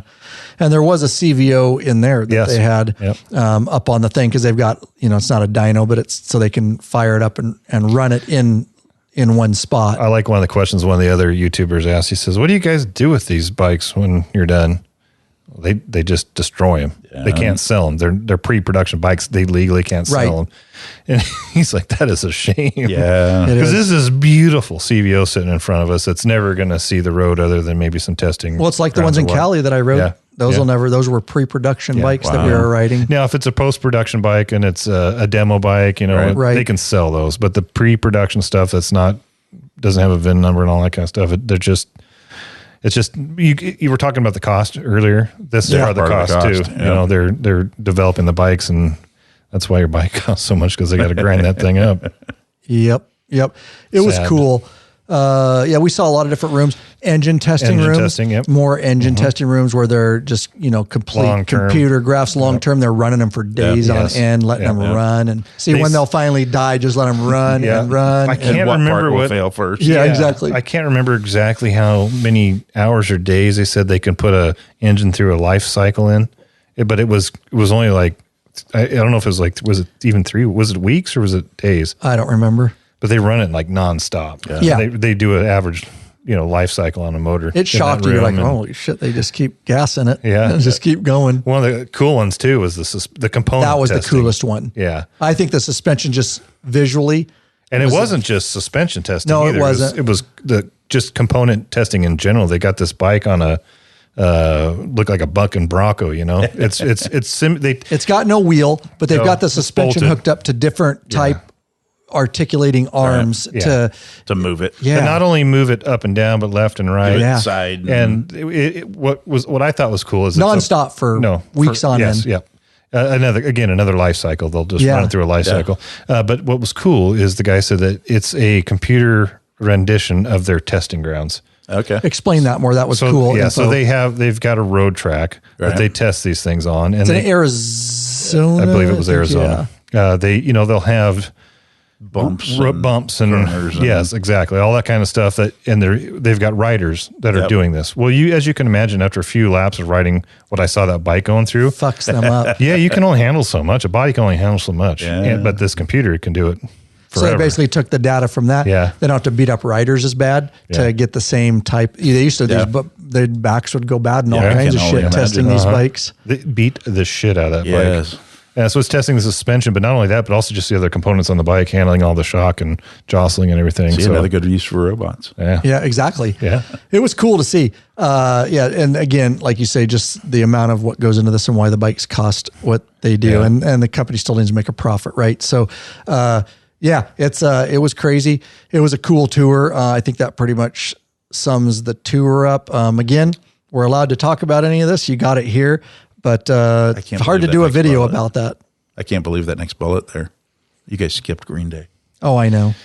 We were exhausted. So I heard they were good. Yeah. I wanted to. I amazing. I know some people were squawking online about them making some anti-American comments. They were going to boycott them. How could they have them at a Harley show and all that? Because they were already booked years ago. You know what I mean? Like politics aside, I mean, listen, I'm a huge Pearl Jam fan, and they're a bunch of lefties and have their political views. But as far as everybody music, that's famous like that, we just musicians, really, they're not in the real world. Generally speaking, listen to their music and don't worry about what they believe doesn't change shit. So you don't care. No, but I heard it was packed, and it was. I heard it was a good show. In fact, some people said it was even better than the Foo Fighters show. I think it was better show. It was not as packed as Saturday night was. It was probably, I would bet 2/3. Like it was full, but it was not like it was Saturday night. Yeah, such a good concert. Well, we skipped it, and if we had paid for the tickets, we probably would have been there, right? Yeah. But we had free passes. Zero sleep. I wanted to go so bad. Well, they were the reason we were there. That's what my wife wanted to go for. So we were there for that. If we didn't have the travel debacle and the lack of sleep and the long day, we probably would have done it. See, here's a secret. Friday afternoon, we took a nap. We didn't have the chance. Lucky dog. There was no opportunity for that. Well, my wife had a 5:30 flight out of Redmond, so she was dogged by the time she got there. And I had been on the road for a while, and I didn't mind taking a nap. I would absolutely have taken a nap had I been in your shoes. That sounds wonderful. Yeah. All right. You want to give a shot at this one, Brad, so I can screw with you? Sure. Do you want to ride longer? Treat your ass with some. Do you want to ride longer? Treat your ass with some respect already. Oh, that ass. Oh. Get hooked up with a premium butt buffer seat cushion. This company of bikers developed a super thin hospital grade seat cushion made of solid and elastic materials. And it's unlike gel pads that will leak if punctured. Oh, don't puncture my ass. The butt buffer is designed not to slide around on your seat. Fits all motorcycles, installs in seconds, easily cleans, and helps to dampen vibrations. With plenty of models to choose from, they assure that you'll have a comfortable ass when riding. Head over to the Law Abiding Biker store and check out our lineup of butt buffer seat cushions. Oh, treat your ass. It's you did well. The only way to treat your ass. We just got a new shipment in. We're stocked up. Yeah, buddy. Fantastic. Hey, something that I thought about earlier, because it came up, I think, in the socials. Yes, I'm doing a lot of the shipping and packing right now, but still. Oh, that ass. Sorry, I'm still. There's still one free good time in every package. Yeah. Oh, nice. Yeah, that's good. Nice. All right, well done, Brad. With me on the side whispering in your ears. It's hard sometimes. He'll go for a while and then he'll just look up and start chucking. I can't look at him because he's got a dumb look on his face on top of it over there because he's being juvenile. So he's got that, that young juvenile, I'm doing something wrong look on his face. Totally, dude. Oh, I wanted to go back just for a minute to Hot House because we did Hot House on Saturday. Did you have the beer?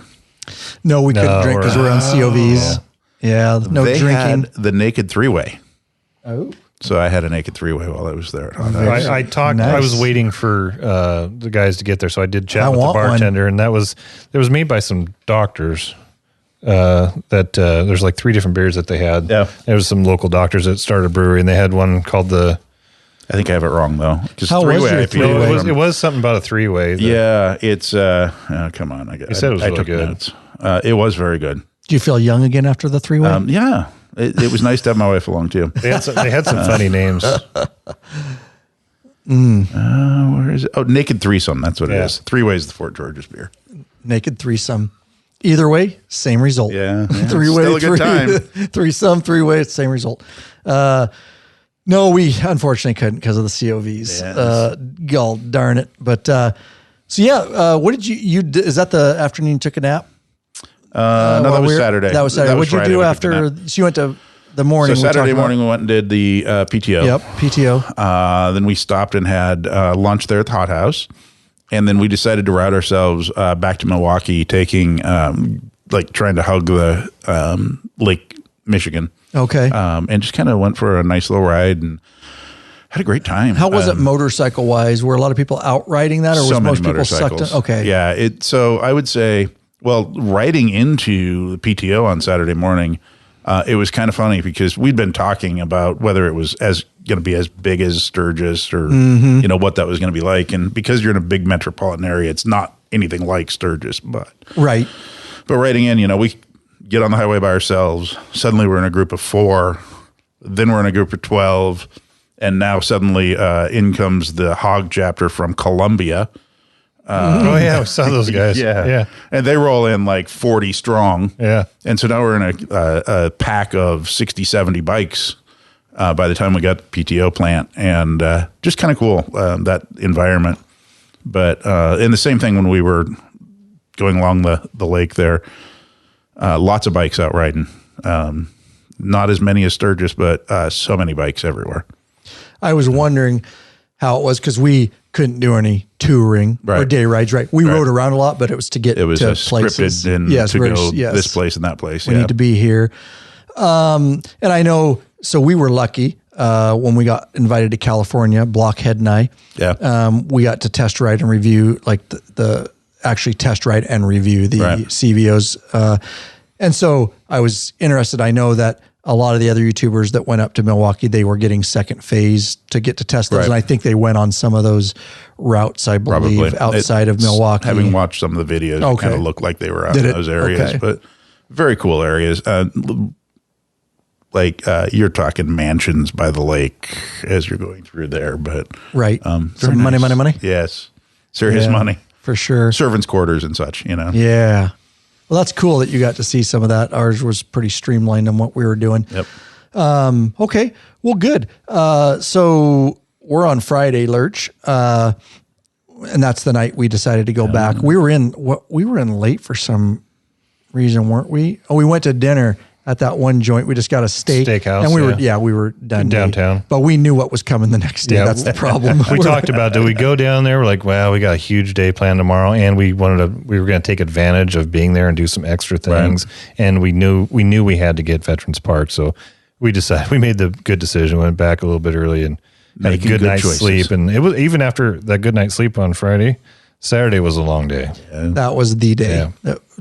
That's a blur, and that was a hard day. That was a hard day, but I'm glad you went to Green Day and were able to report back it was worth it, huh? Amazing. Absolutely amazing. Well, good.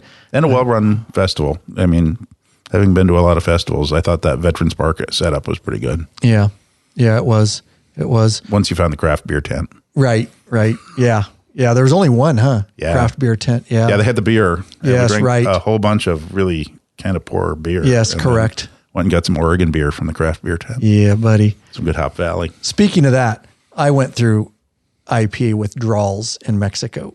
You cannot get an IPA. No. So I lived on Modelo and Corona. It's still fine. And a lot of mixed drinks. When I was in Cabo, I found Pacifico Light. They don't have it up here. They have that down They don't have it up here. But that had Del Carmen too. Yeah, that had good flavor. It still tastes like a Pacifico. Yeah. Like a Mexican cerveza, but you don't realize how those full flavored beers, and you go back to those beers. Spoiled. Even East really Coast. Spoiled. I mean, East Coast IPA is very different from a West Coast IPA. Definitely.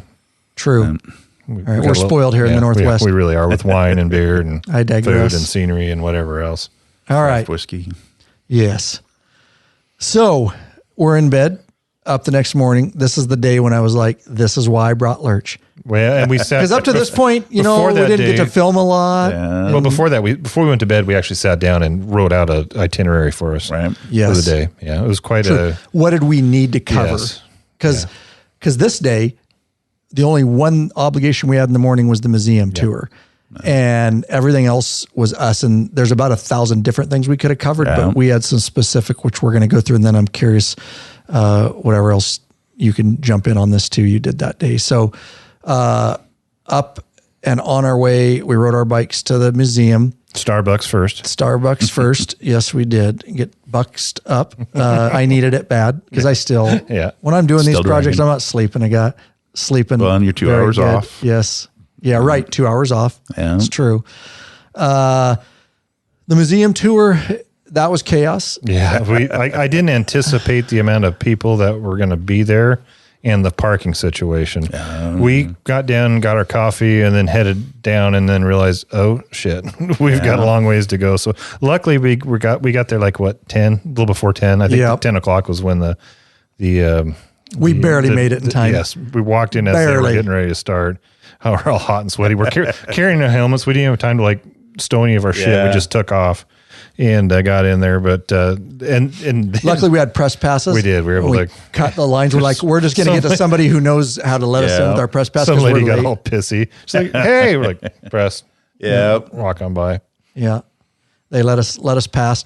I will say this: we were able to film in the museum. Obviously, it's open to the public, but I don't know what I'm going to do with that because there's just so many people. And we got to spend so little time there. I think the tour was pretty quick. Hour. We got whisked through. And unfortunately, fortunately, which I appreciate everybody that was in the museum because there was a lot of bikers and I got to say hi to a lot of people and hand out a lot of stickers. But and I was his wrangler and I lost him for a second. He did. He lost me completely in the museum. And then we got left behind. And the Hardy rep, she's such a nice gal, but I know she was stressed. I go, where us YouTubers are like herding cats. Huh? She's like, no, you're fine. You know, with that wink in my, I know him well enough. I'm like, I'm sorry. I said, I can't just, when people say hi, I go, I can't just walk away.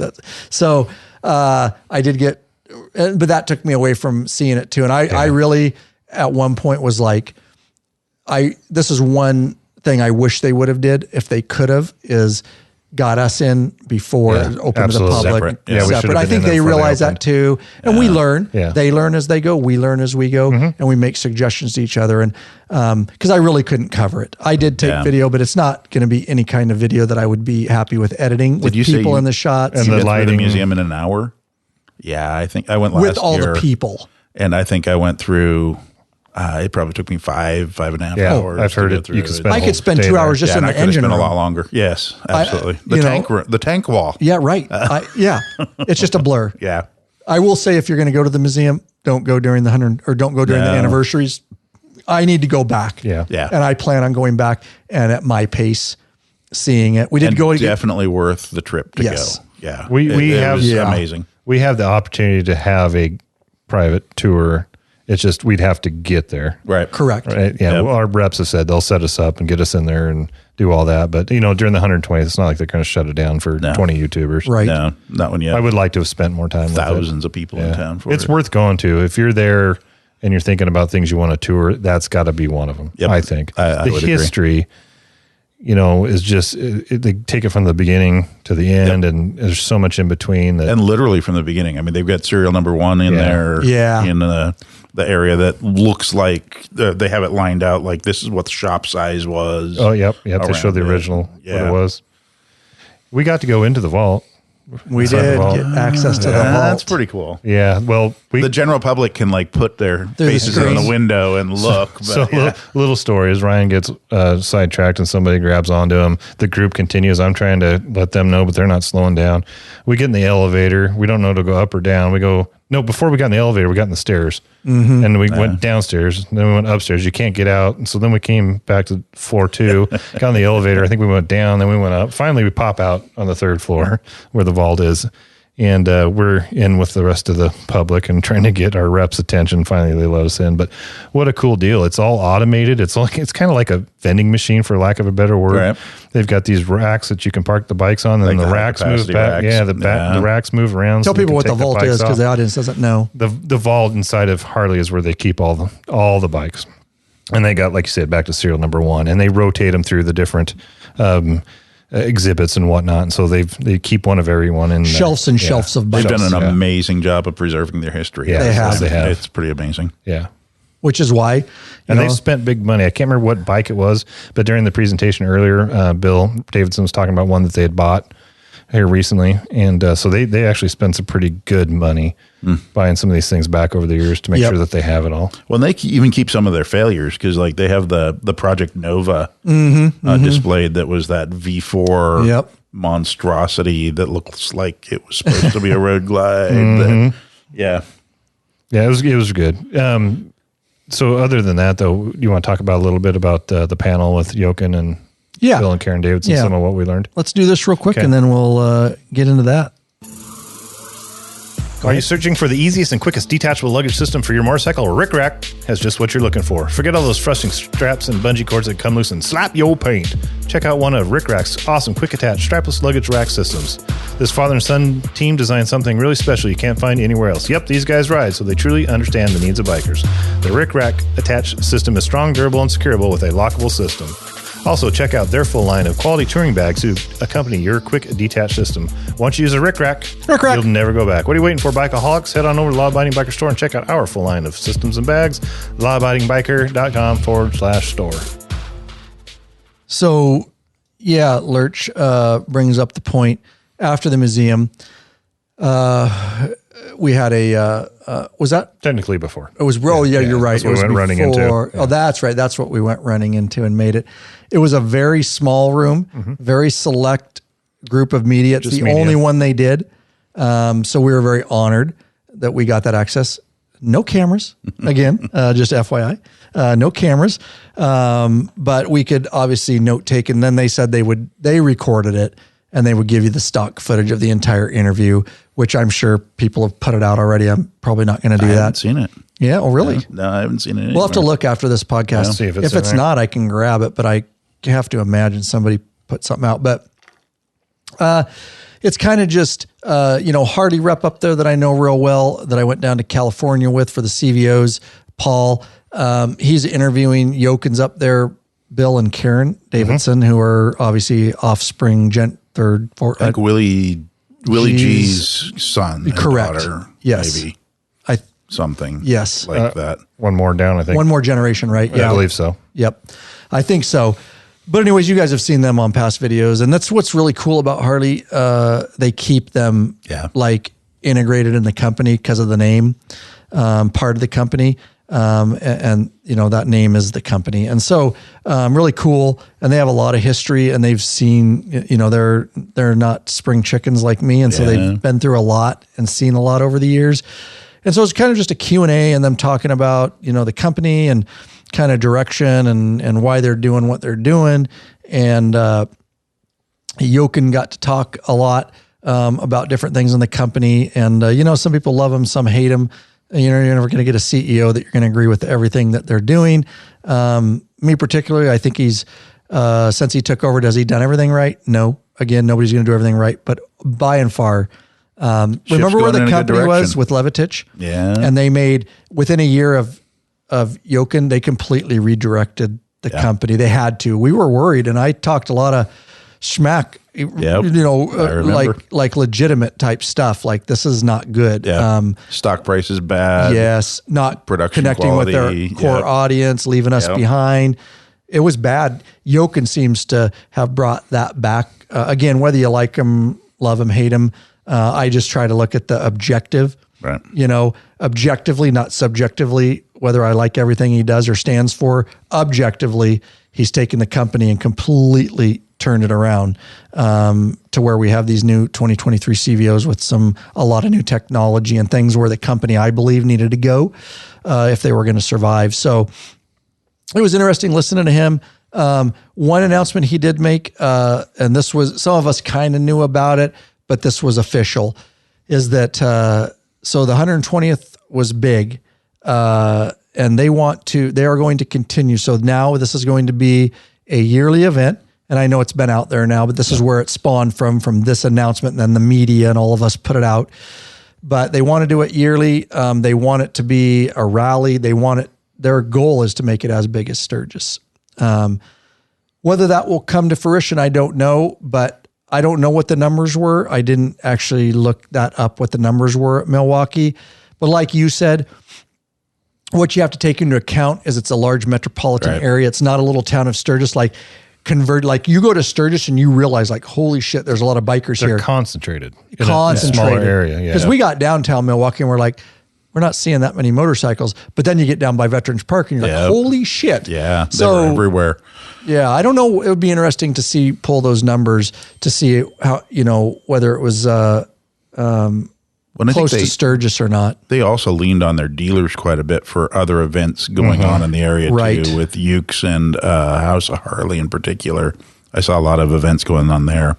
And they have that advantage, I think, there because they have some really large dealerships in the area that can help support that kind of a thing. Right. Spread it out a little bit, not as much as Sturgis is spread out, because Sturgis is, the Black Hills. Yeah, the entire Black Hills. But the only thing they're missing is a lot of great riding, I think. Correct. And there's not a lot of hills and curves. That's what I was interested to hear you talk about, going outside and doing a little ride along the lake. Yeah, I agree.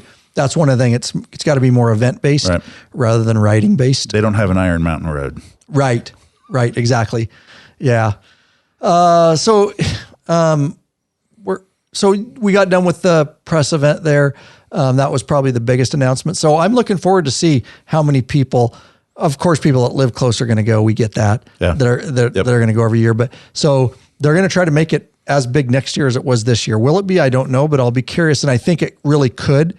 And we're going to talk as we kind of wind the episode. We're getting near the last days, but we'll talk about Veterans Park a little bit more, break down that and our experience and kind of what was going on down there. You've heard about some of the concerts. We did go to Foo Fighters, but we'll talk about that. To wrap up the rest of Lurch and I's day, this was the day from hell because we did all this.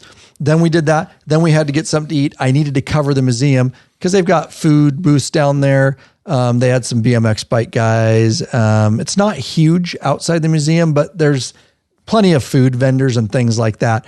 And if you're there during normal times, that restaurant right across from the museum is thumbs up and not expensive.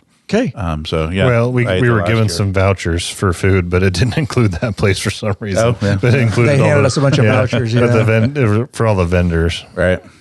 Yeah. Well, that's good to know. That if you're there and you're gonna be there for quite some time, you're probably gonna need at least a meal. Yeah. So that's good info. Yeah. Yeah. Very good info. So a lot of food vendors, a lot of things going on. The other thing we needed to cover, and it was hot. Yes. Effing hot. Mm-hmm. And we were running around. Thank God for the fresh balls. Yes. You'd have had sweaty balls if you didn't have fresh balls. That's right. That's right. So I had hooked it up with my regular. So LiveWire is still part of Harley-Davidson. Kind of. Yes. We did a full interview. It's a division of a branch of, but it is still part of Harley-Davidson. They're majority owned by Harley is what we learned. Yes. And there's different investors than the investors that invest in Harleys. Right. So they're LiveWire's public, right? Yes. And Harley's private. Yeah. Or vice versa. One of the two. Vice versa. Yeah. I think vice Harley's versa. public because you can buy stock. There you go. Correct. There you go. So it's correct. Vice versa. So that's a very scaled down version. I'm going to put that interview actually out on the channel with one of the main LiveWire PR guys because we asked a lot of those questions. So we're just really wrapping it up quick here because we got a lot to talk about. But the other thing I needed to do, so with my regular Harley.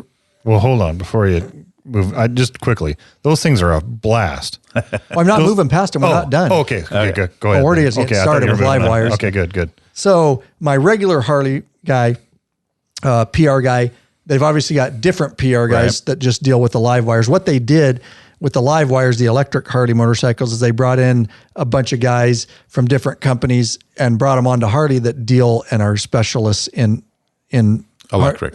Yeah. Smart, right?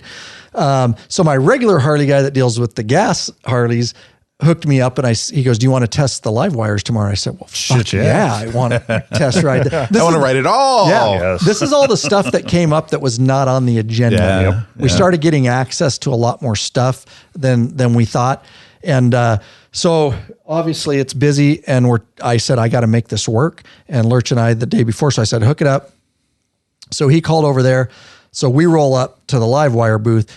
It's fucking busy. Like they had so many people test ride those bikes and that's why they were there. And we're going to get into the whole electric thing a little bit. So just bear with me. Because we learned some things and it's what I believed anyways, but we solidified that with talking to them in our interview. But The S2 is out. You can pre-order it at the time of the recording of this podcast S2 today. Del Mar. Sorry, I'm getting my water bottle. I tipped it. I need some water. So the S2 Del Mar, you can, they had the LiveWire 1 there to test ride and the S2 Del Mar. And we did, the guys, I will say, shout out to those guys. We walked up and it's very unorganized. They weren't, but it was too many people talking to too many people. But then they found out who we were. We originally talked to a couple of people that were just at the booth, if you will, setting up test rides, and they are just employees, contract employees. They weren't the actual like PR team and whatnot. So it took us a few minutes to get the grunts. We did. To the lieutenant. Exactly. We did. And once we got into the guys that were like the head PR guy, then they were all over it. Yes, and then he's like, "Oh yeah, I did talk to him, and we're waiting for you." And so it was from that point on, it was royal treatment. Nice. And so we got a LiveWire and a Del Mar, and we actually pulled them. Now, they were taking groups out on just little rides, like 10, 15 at a time. Yep.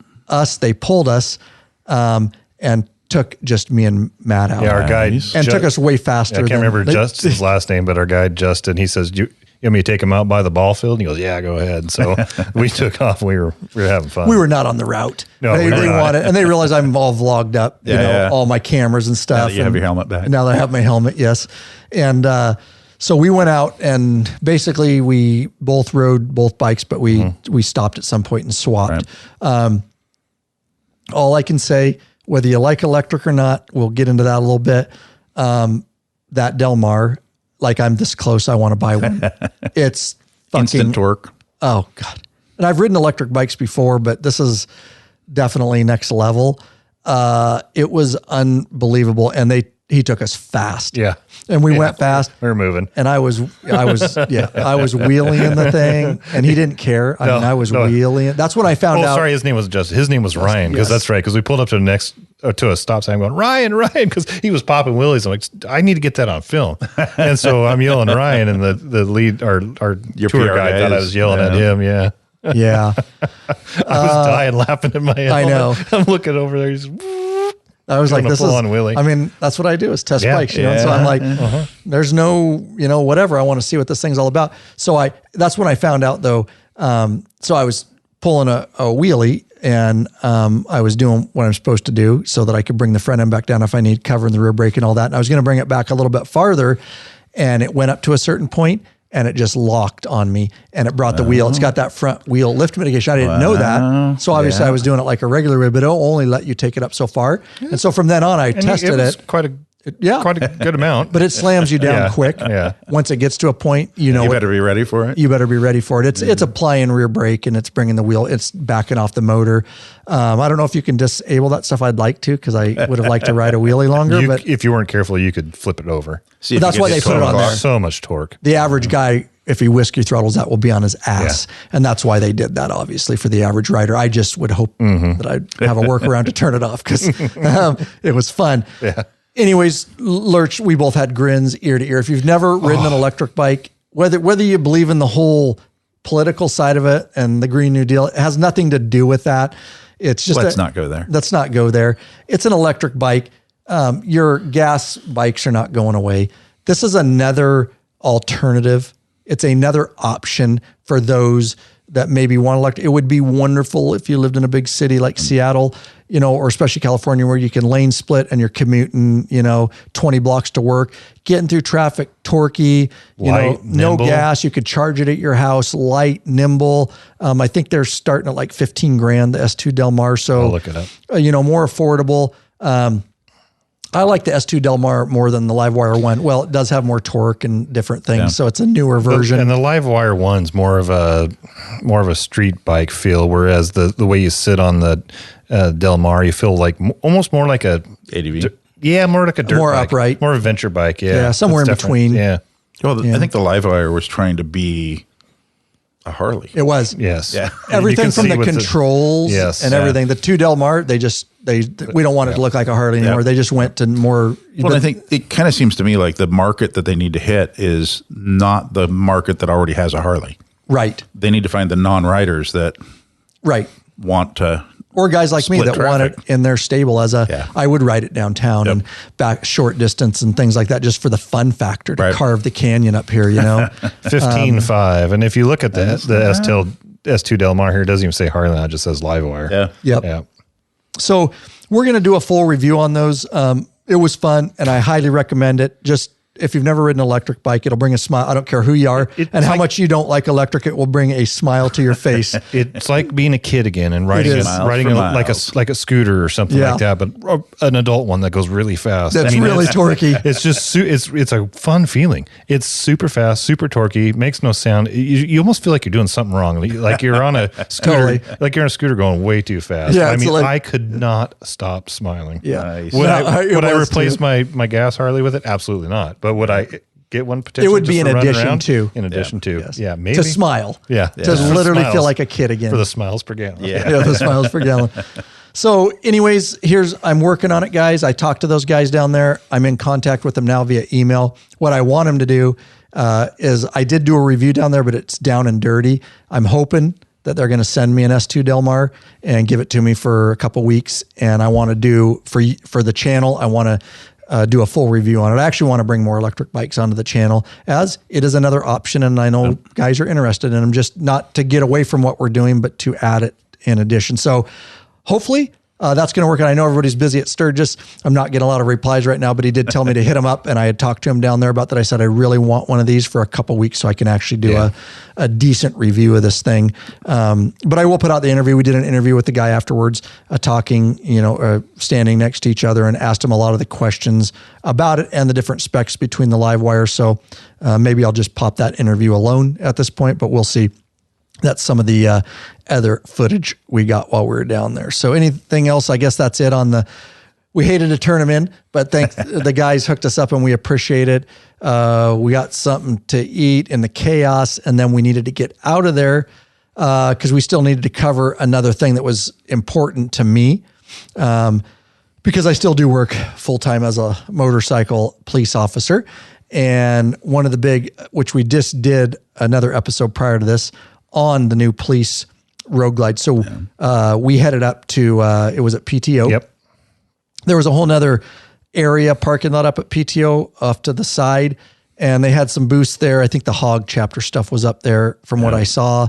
And they had the police motorcycles. And of course, a lot of them are retired law enforcement officers that now are district or region representatives to sell the police Harleys to agencies. And they got their little course, rather very small course. And it was small. I was like, holy shit, you guys can't set up bigger than that. But it was enough to show the public what we can do on these bikes. And it was confirmed. I had tested this bike back in May. It was a pre-production police road glide. If you don't know, Harley never has had a police road glide before. They've had the Electra Glide and the Road King, but they've never made a police package for the road glide. And in May at my motorcycle conference, I tested a pre-production model, but nobody knew if for sure Harley was going to release it or when they were going to release it. A lot of us, just because we're smart, suspected 120th. If they were going to do it, what a better time. Yep.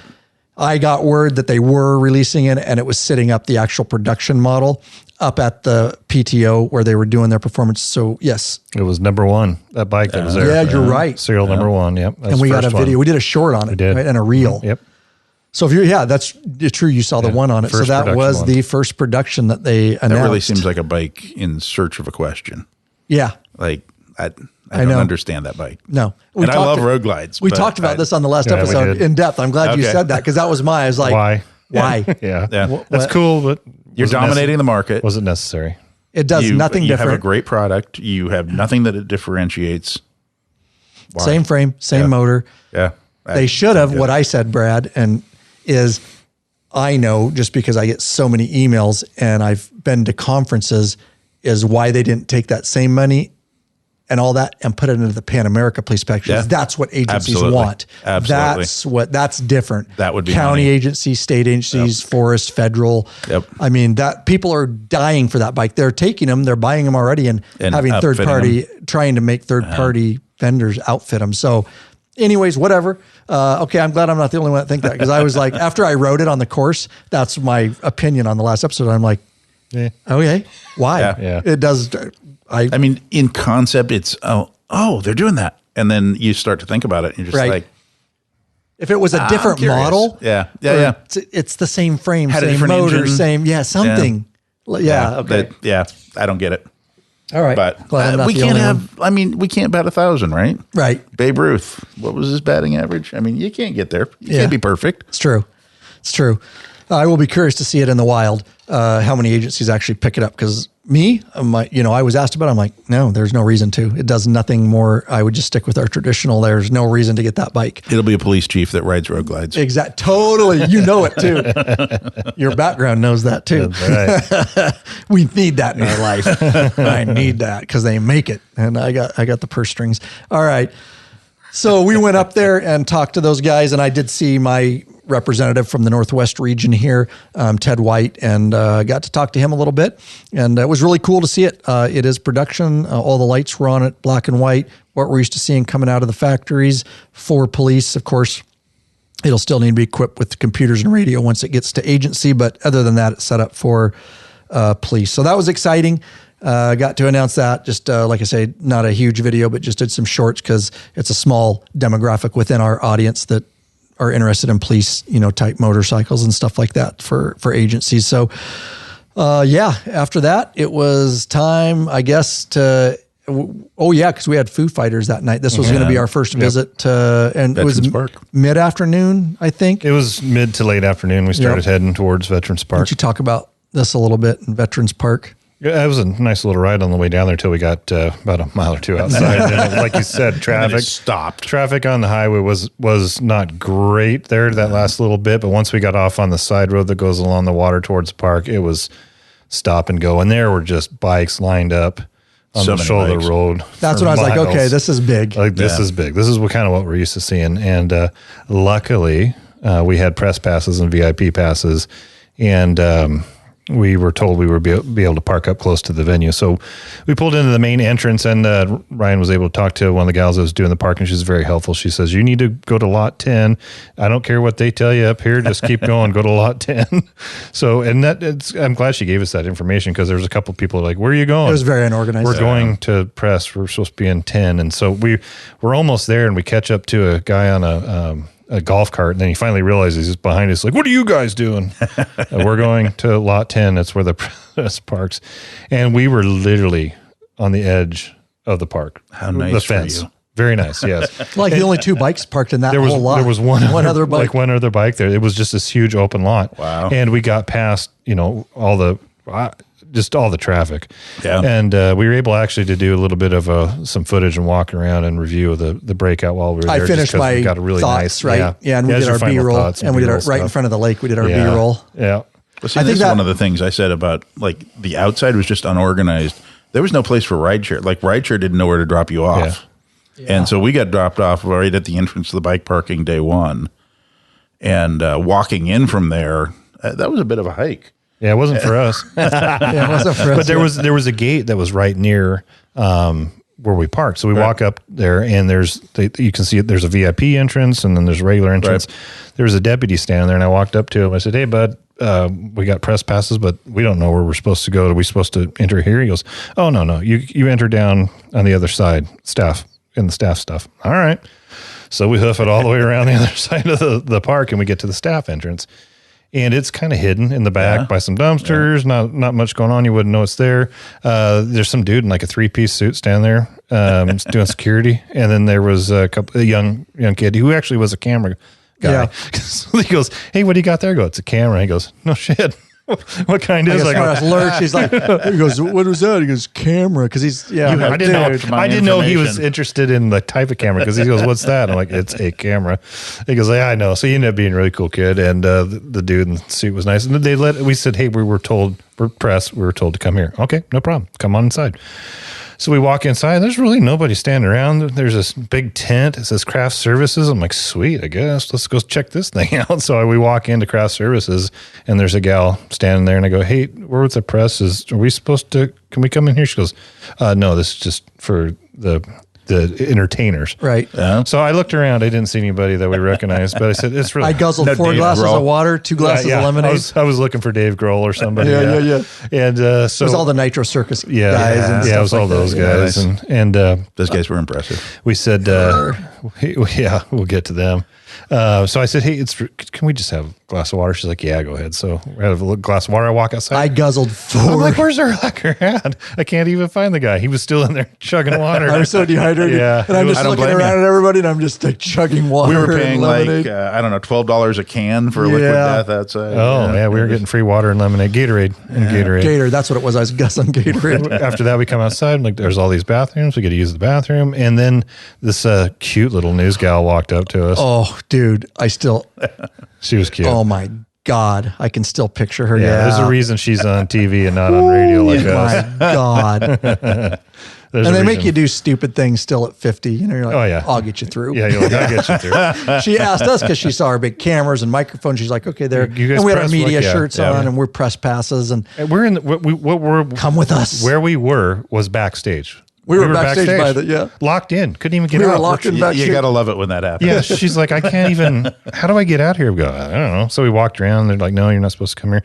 So finally we walk around. We go to the back of the semis and pop out on the side of the stage. Nice. There's a security guy standing there. He's like, you're not supposed to be back here. We're like, we don't want to be back here. Can I tell you something? Yeah, because you were a little bit behind us. Yeah. So right as we're rounding the trucks there to go to that, she looks back at me and she goes, your balls smell fresh. And I said, yes, they do. And I said, ma'am, I have fresh balls on. Do you want to touch them? Another reason to get fresh balls. Anyways, true story. True story, Brad. Maybe slightly enhanced. My balls are... We're like, follow us, we'll get you out of there. And I don't know why her camera guy split from her. She's like, I'm just going to go with these guys. And he's like, oh, okay. So I don't know whatever happened to the camera guy because the dude opened up the gate and let us enter into the park. Right way. He wasn't happy, but I just walked by him. We're like, dude, just let it. I just was like, I'm not stopping. I'm stuck. I'm here. So they let us. Now we're in the park. Yep. And it was a good hot day. Good crowded. All in all, we could talk, and if you guys have any experiences, bring it to the table here. But I got to meet a ton of people, and that was cool. And I've got footage of meeting people from all over the world. Seriously, Brazil, people flew in from Germany, Colombia, like you mentioned earlier. Colombia. Those guys. I was like, holy shit, this is like people that didn't speak English. The number of international patches that I saw around it was insane. It was impressive what their draw was for this event. No doubt. I think through that's Hog. when I really realized Hog, they really draw a lot of people in through Hog. Yeah, true. Whereas Sturgis doesn't necessarily drag people in through the Hog chapters. I mean, that's it's just your independent rider for the most part that goes. But there was a lot of Hog vests, and so it's very organized. I think a lot of guys going in groups. And well, and they had that ride to ride home that they tried to do the roads home or something like that. Yeah. Packed. Veterans Park. If you haven't been to it. Just huge area. Obviously, they've got it all gated off. It's right up along the lake. Beautiful backdrop. I got some really good footage there. They've got the stage there, the food vendors, beer, stuff like that. And good Nitro Circus was there. Yeah. Yes, good assortment of food. The Wall of Death. Yeah. Nitro Circus. The dude in the metal cage. Steel. Ball of steel. Ball of steel. Yeah. Not balls of steel. Not fresh. But not fresh, but steel. And that was probably the biggest draws there. They had some comedian stage over there where the guy was doing comedy. They had a DJ stage in the back. What was it? A DJ stage in the back between performers. Yeah, he was, I don't know, not my bag. Yeah, we didn't get to stop too much at that. I bet not. I just passed it. But my wife kind of said, do you think we could find Ryan and Lurch? And I'm like, honey, they're over there in the VIP section. Well, here's the deal. One of our guys from our SFMC chapter was in the VIP area. Yeah. And we were trying to hook up, and we couldn't even hook up because they need to fix this. All the cell towers dumped. Everybody's phones. Mine went to absolutely. I was in the middle of talking with him. Mine went to SOS. I grabbed Ryan's. His showed it was good, but both then it nights, dumped. Friday and Saturday night. They just couldn't. They couldn't keep up with it. They need to get some cows in there. The cell on wheels, and they need to fix that. That is unacceptable. A fixable problem. Yeah. That is a fixable problem. That was unacceptable. Yeah. They knew that many people were going to be there, and not to have that. It almost was like it was intentionally dumped too, because right as the concerts were ending, it all came back so you could get your Uber. Are you shitting me? No, I mean, it was like... That's even worse. Within 30 minutes of the concert ending, cell service came back. Is that I don't know. So many people. I mean, that's got me conspiracy theory, right. I guess. It could be as people are leaving. Maybe could be people leaving, but it was weird, really weird. Yeah, my wife and I were kind of trying to coordinate, like getting food and beer and that kind of thing, and it just dropped. Yep. Yeah, these Lurch events lost are pretty me for busy. like 20 minutes. He went to get us a beer and completely lost me. I don't even know where you went. We went old school though, because I knew. Yeah, I think you started moving though. Did you move too? You didn't. I told you. I said I stayed right the last place you saw me. Then I walked right by you looking for you. Yeah, it was within a 10-foot radius. You must have moved a little bit when I walked by. So people could get in the tent because we were in the doorway when you left me. I'm like, that bastard. He left. I knew. I said, I'm not moving. I'll stay here the rest of the night. What do you do? What do you teach your kids to do when they get lost? And I did. Go back to the last place you saw Daddy. I'm still trying to work on that with my traveling companion. My frickin' my COO loses me. It's like, what, dude? How do you just leave me in the middle of the park by myself? I felt the same way. I thought he left me. I'm like, he wandered off. Yeah, you know why? Because you kept walking and you weren't paying attention. And the guy from Brazil and his wife stopped me and wanted to get a photo. And by the time I got my photo, I looked up. I go, Lurch is gone. He never looked back. Because he was going to get a beer. Yes. Do not get beer on his mind. He forgets all common sense. Priorities. But he did return with a cold beer for me. So for that, I'm thankful. You're welcome. So anything else about? I mean, and then it was. Go ahead. Here's what I will say. Boy, you might consider if you're going to this event in the future and you're in Veterans Park, you might want to take cash to pay for your food and your drink because the vendors that are there are not necessarily from Milwaukee. Yeah. So you if you swipe your card at one and it says they're from Texas, and then you swipe it at another, they're billing you from their state. They're billing you from their state, and it shut down. Locked yours and it locked mine too. Oh, really? Yeah. We didn't have that problem, but yeah, just a thought. That's interesting. That or maybe don't use a card. Maybe use the watch. The watch. Yeah, your Google Pay or your Apple Pay. Maybe. Right. I could have used the Apple credit card because it knows I'm there because I'm face recognizing it and using. I just didn't even think about it. Yeah. I think that's where a lot of banks are going. Like my bank doesn't do. You don't have to tell it you're traveling anymore if your devices follows you. If you got your app, and you allow your app to track you. Well, It knows you're there. It knows you face face recognition. Well, I think mine realized I was not in Texas. Yeah, exactly. Exactly. You are definitely not in Texas. Yeah. But getting out of there wasn't bad for us because we made the executive decision to leave a little bit early. We were tired. Yeah, we went in. Fucking tired. We were in the VIP area within a few feet of the stage, and it was fun. As the concert continued and people started crowding around us and squeezing us off, it got a little bit claustrophobic, but it was good. They put on a hell of a show. And but we left early and got out of there before all the traffic started leaving. Well, before we got out there pretty quick. When we walked, we learned from getting in the first night. So we walked along the lake for a little while down to there's a museum down there, and I don't remember, Discovery Center or something. Beautiful, right along the lake. You had a bunch of boats moored out there listening to the concert. You could hear the concert. I saw a lot of boat lights out there. Yep. Yeah, it was pretty cool. But yeah, still same night, same thing. We ended up leaving a little early, walked up into another festival that was going on downtown Milwaukee, had a couple beers, and then found an Uber. And it still was a 30-minute wait. But our Uber dropped. Actually, Lyft beat Uber every time on this trip. It dropped $12. So in the time we had a couple beers. So hey. Cool. So we probably broke even between beer and Lyft. So. Right. Yeah. Smart. Yeah. That's smart. No doubt. So all in all, so I'm looking here and they have announced next year's rally, July 25th through the 28th of 2024. They had to delay a week. The Republican National Convention is in Milwaukee. We talked to a couple guys that on the plane, I talked to a couple guys that were going to part of that big deal. So they delayed it a week. So I got to ask you, Brad, is that something that have you decided, or is it something you're going to try to go to yearly or not?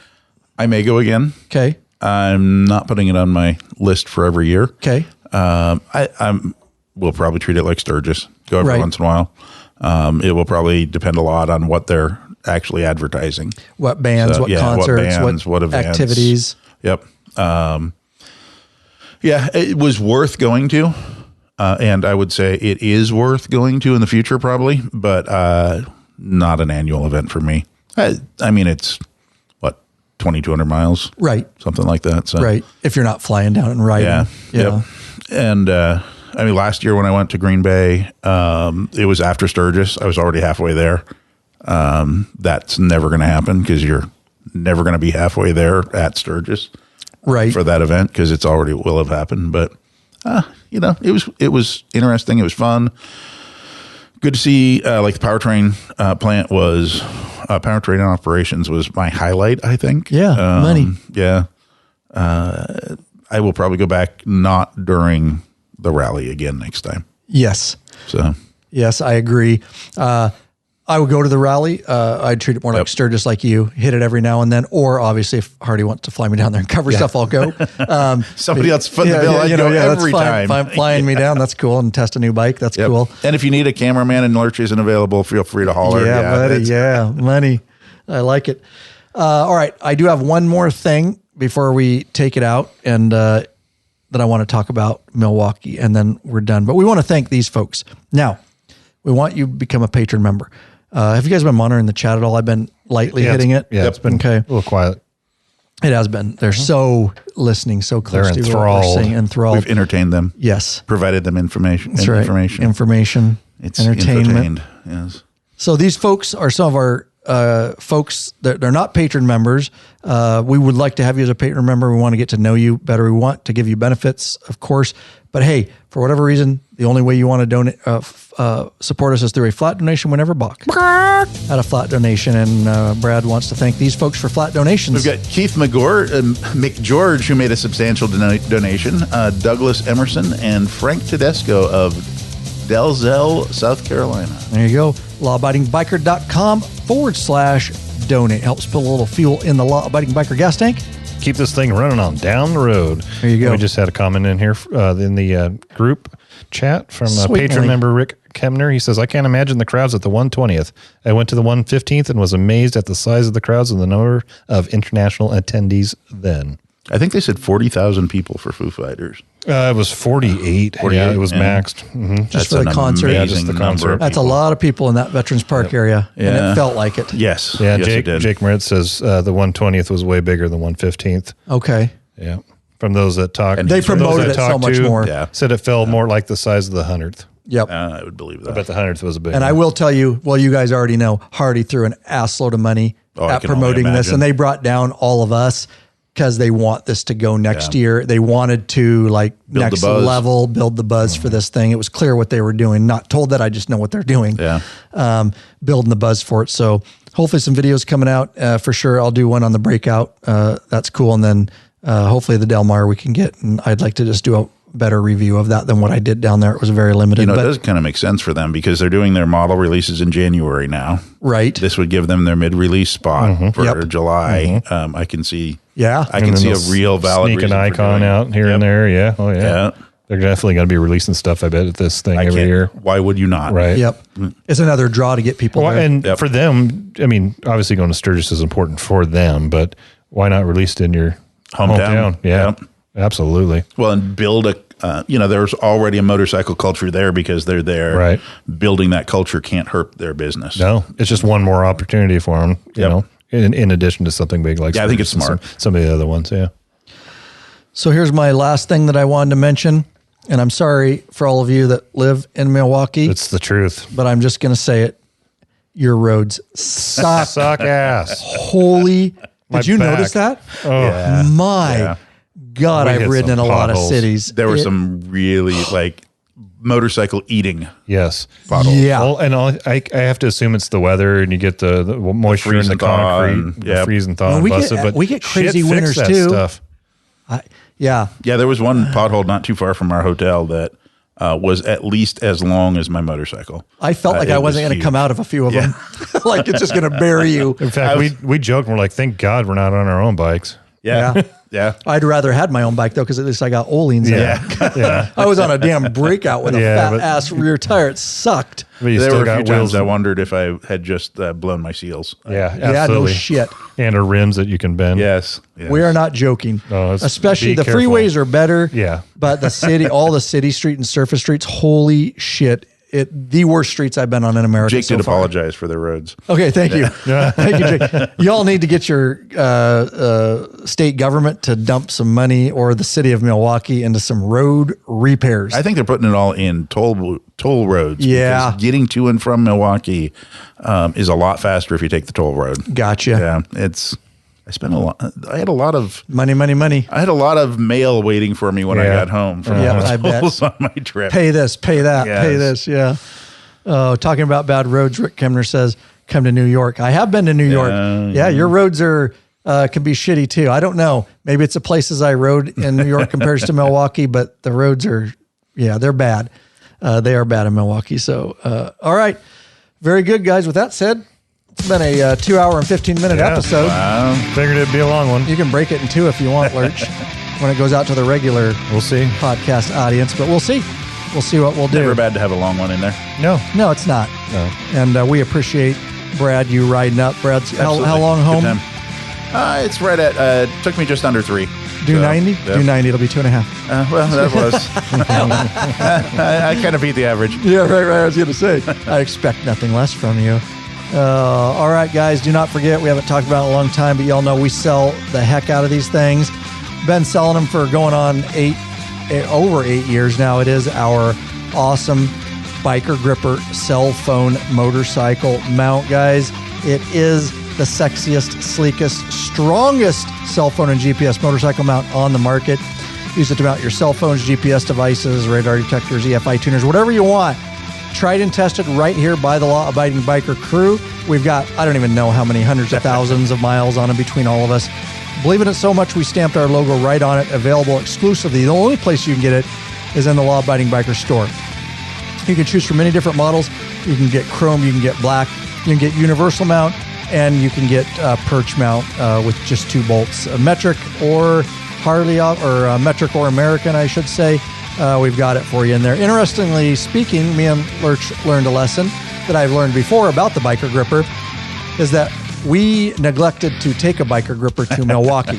Yes. And we were riding bikes that Harley provided to us, and we needed to get to a lot of places, and it sucks ass not having up there. So from now on, our film bag will have several universal Biker Grippers so that we can at least get GPS up there and our phones up there, because we couldn't communicate. Lurch was trying to do directions on his headset. He had his Sena connected. Without seeing, yeah. And so she's not on time all the time. No. We made a few quick maneuvers. We made some make a U-turn. Go.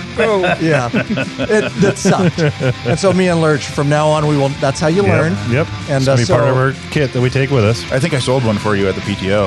Good. Yeah. Guy came out. He was asking me about my mount. Showed it to him. He saw the Law-Abiding Biker logo.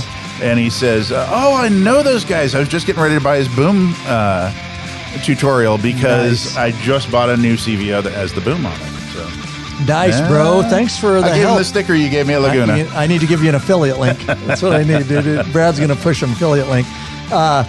But yeah, we will be taking that back down or on our next trip for sure. Yeah. We won't make that mistake again. I know we've got a shitload in stock because we're at the store this morning. We've got a lot of universals. A lot of universals. And we're well stocked on all the others with more coming in, but particularly we're well stocked on universals.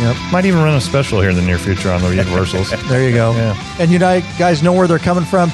You see all this other stuff in your Instagram feed, like the quad lock thing with proprietary cases. Special case. They're not. I'm not talking bad about them. It's just like you don't even know who they are. They're not actually bikers behind that company. They actually push a whole bunch of different stuff. They want to sell you that. We will back our stuff. They do have a lifetime warranty, and you've got actual bikers, including Brad, testing this over thousands and thousands and thousands of miles, like 3 different crashes they've been in, motorcycle courses. You won't find anything better, guys. So there you go. Thanks for listening. We is out of here. Brad's got to get home, or maybe he'll stay for another one. I don't know. We'll find out. Laters.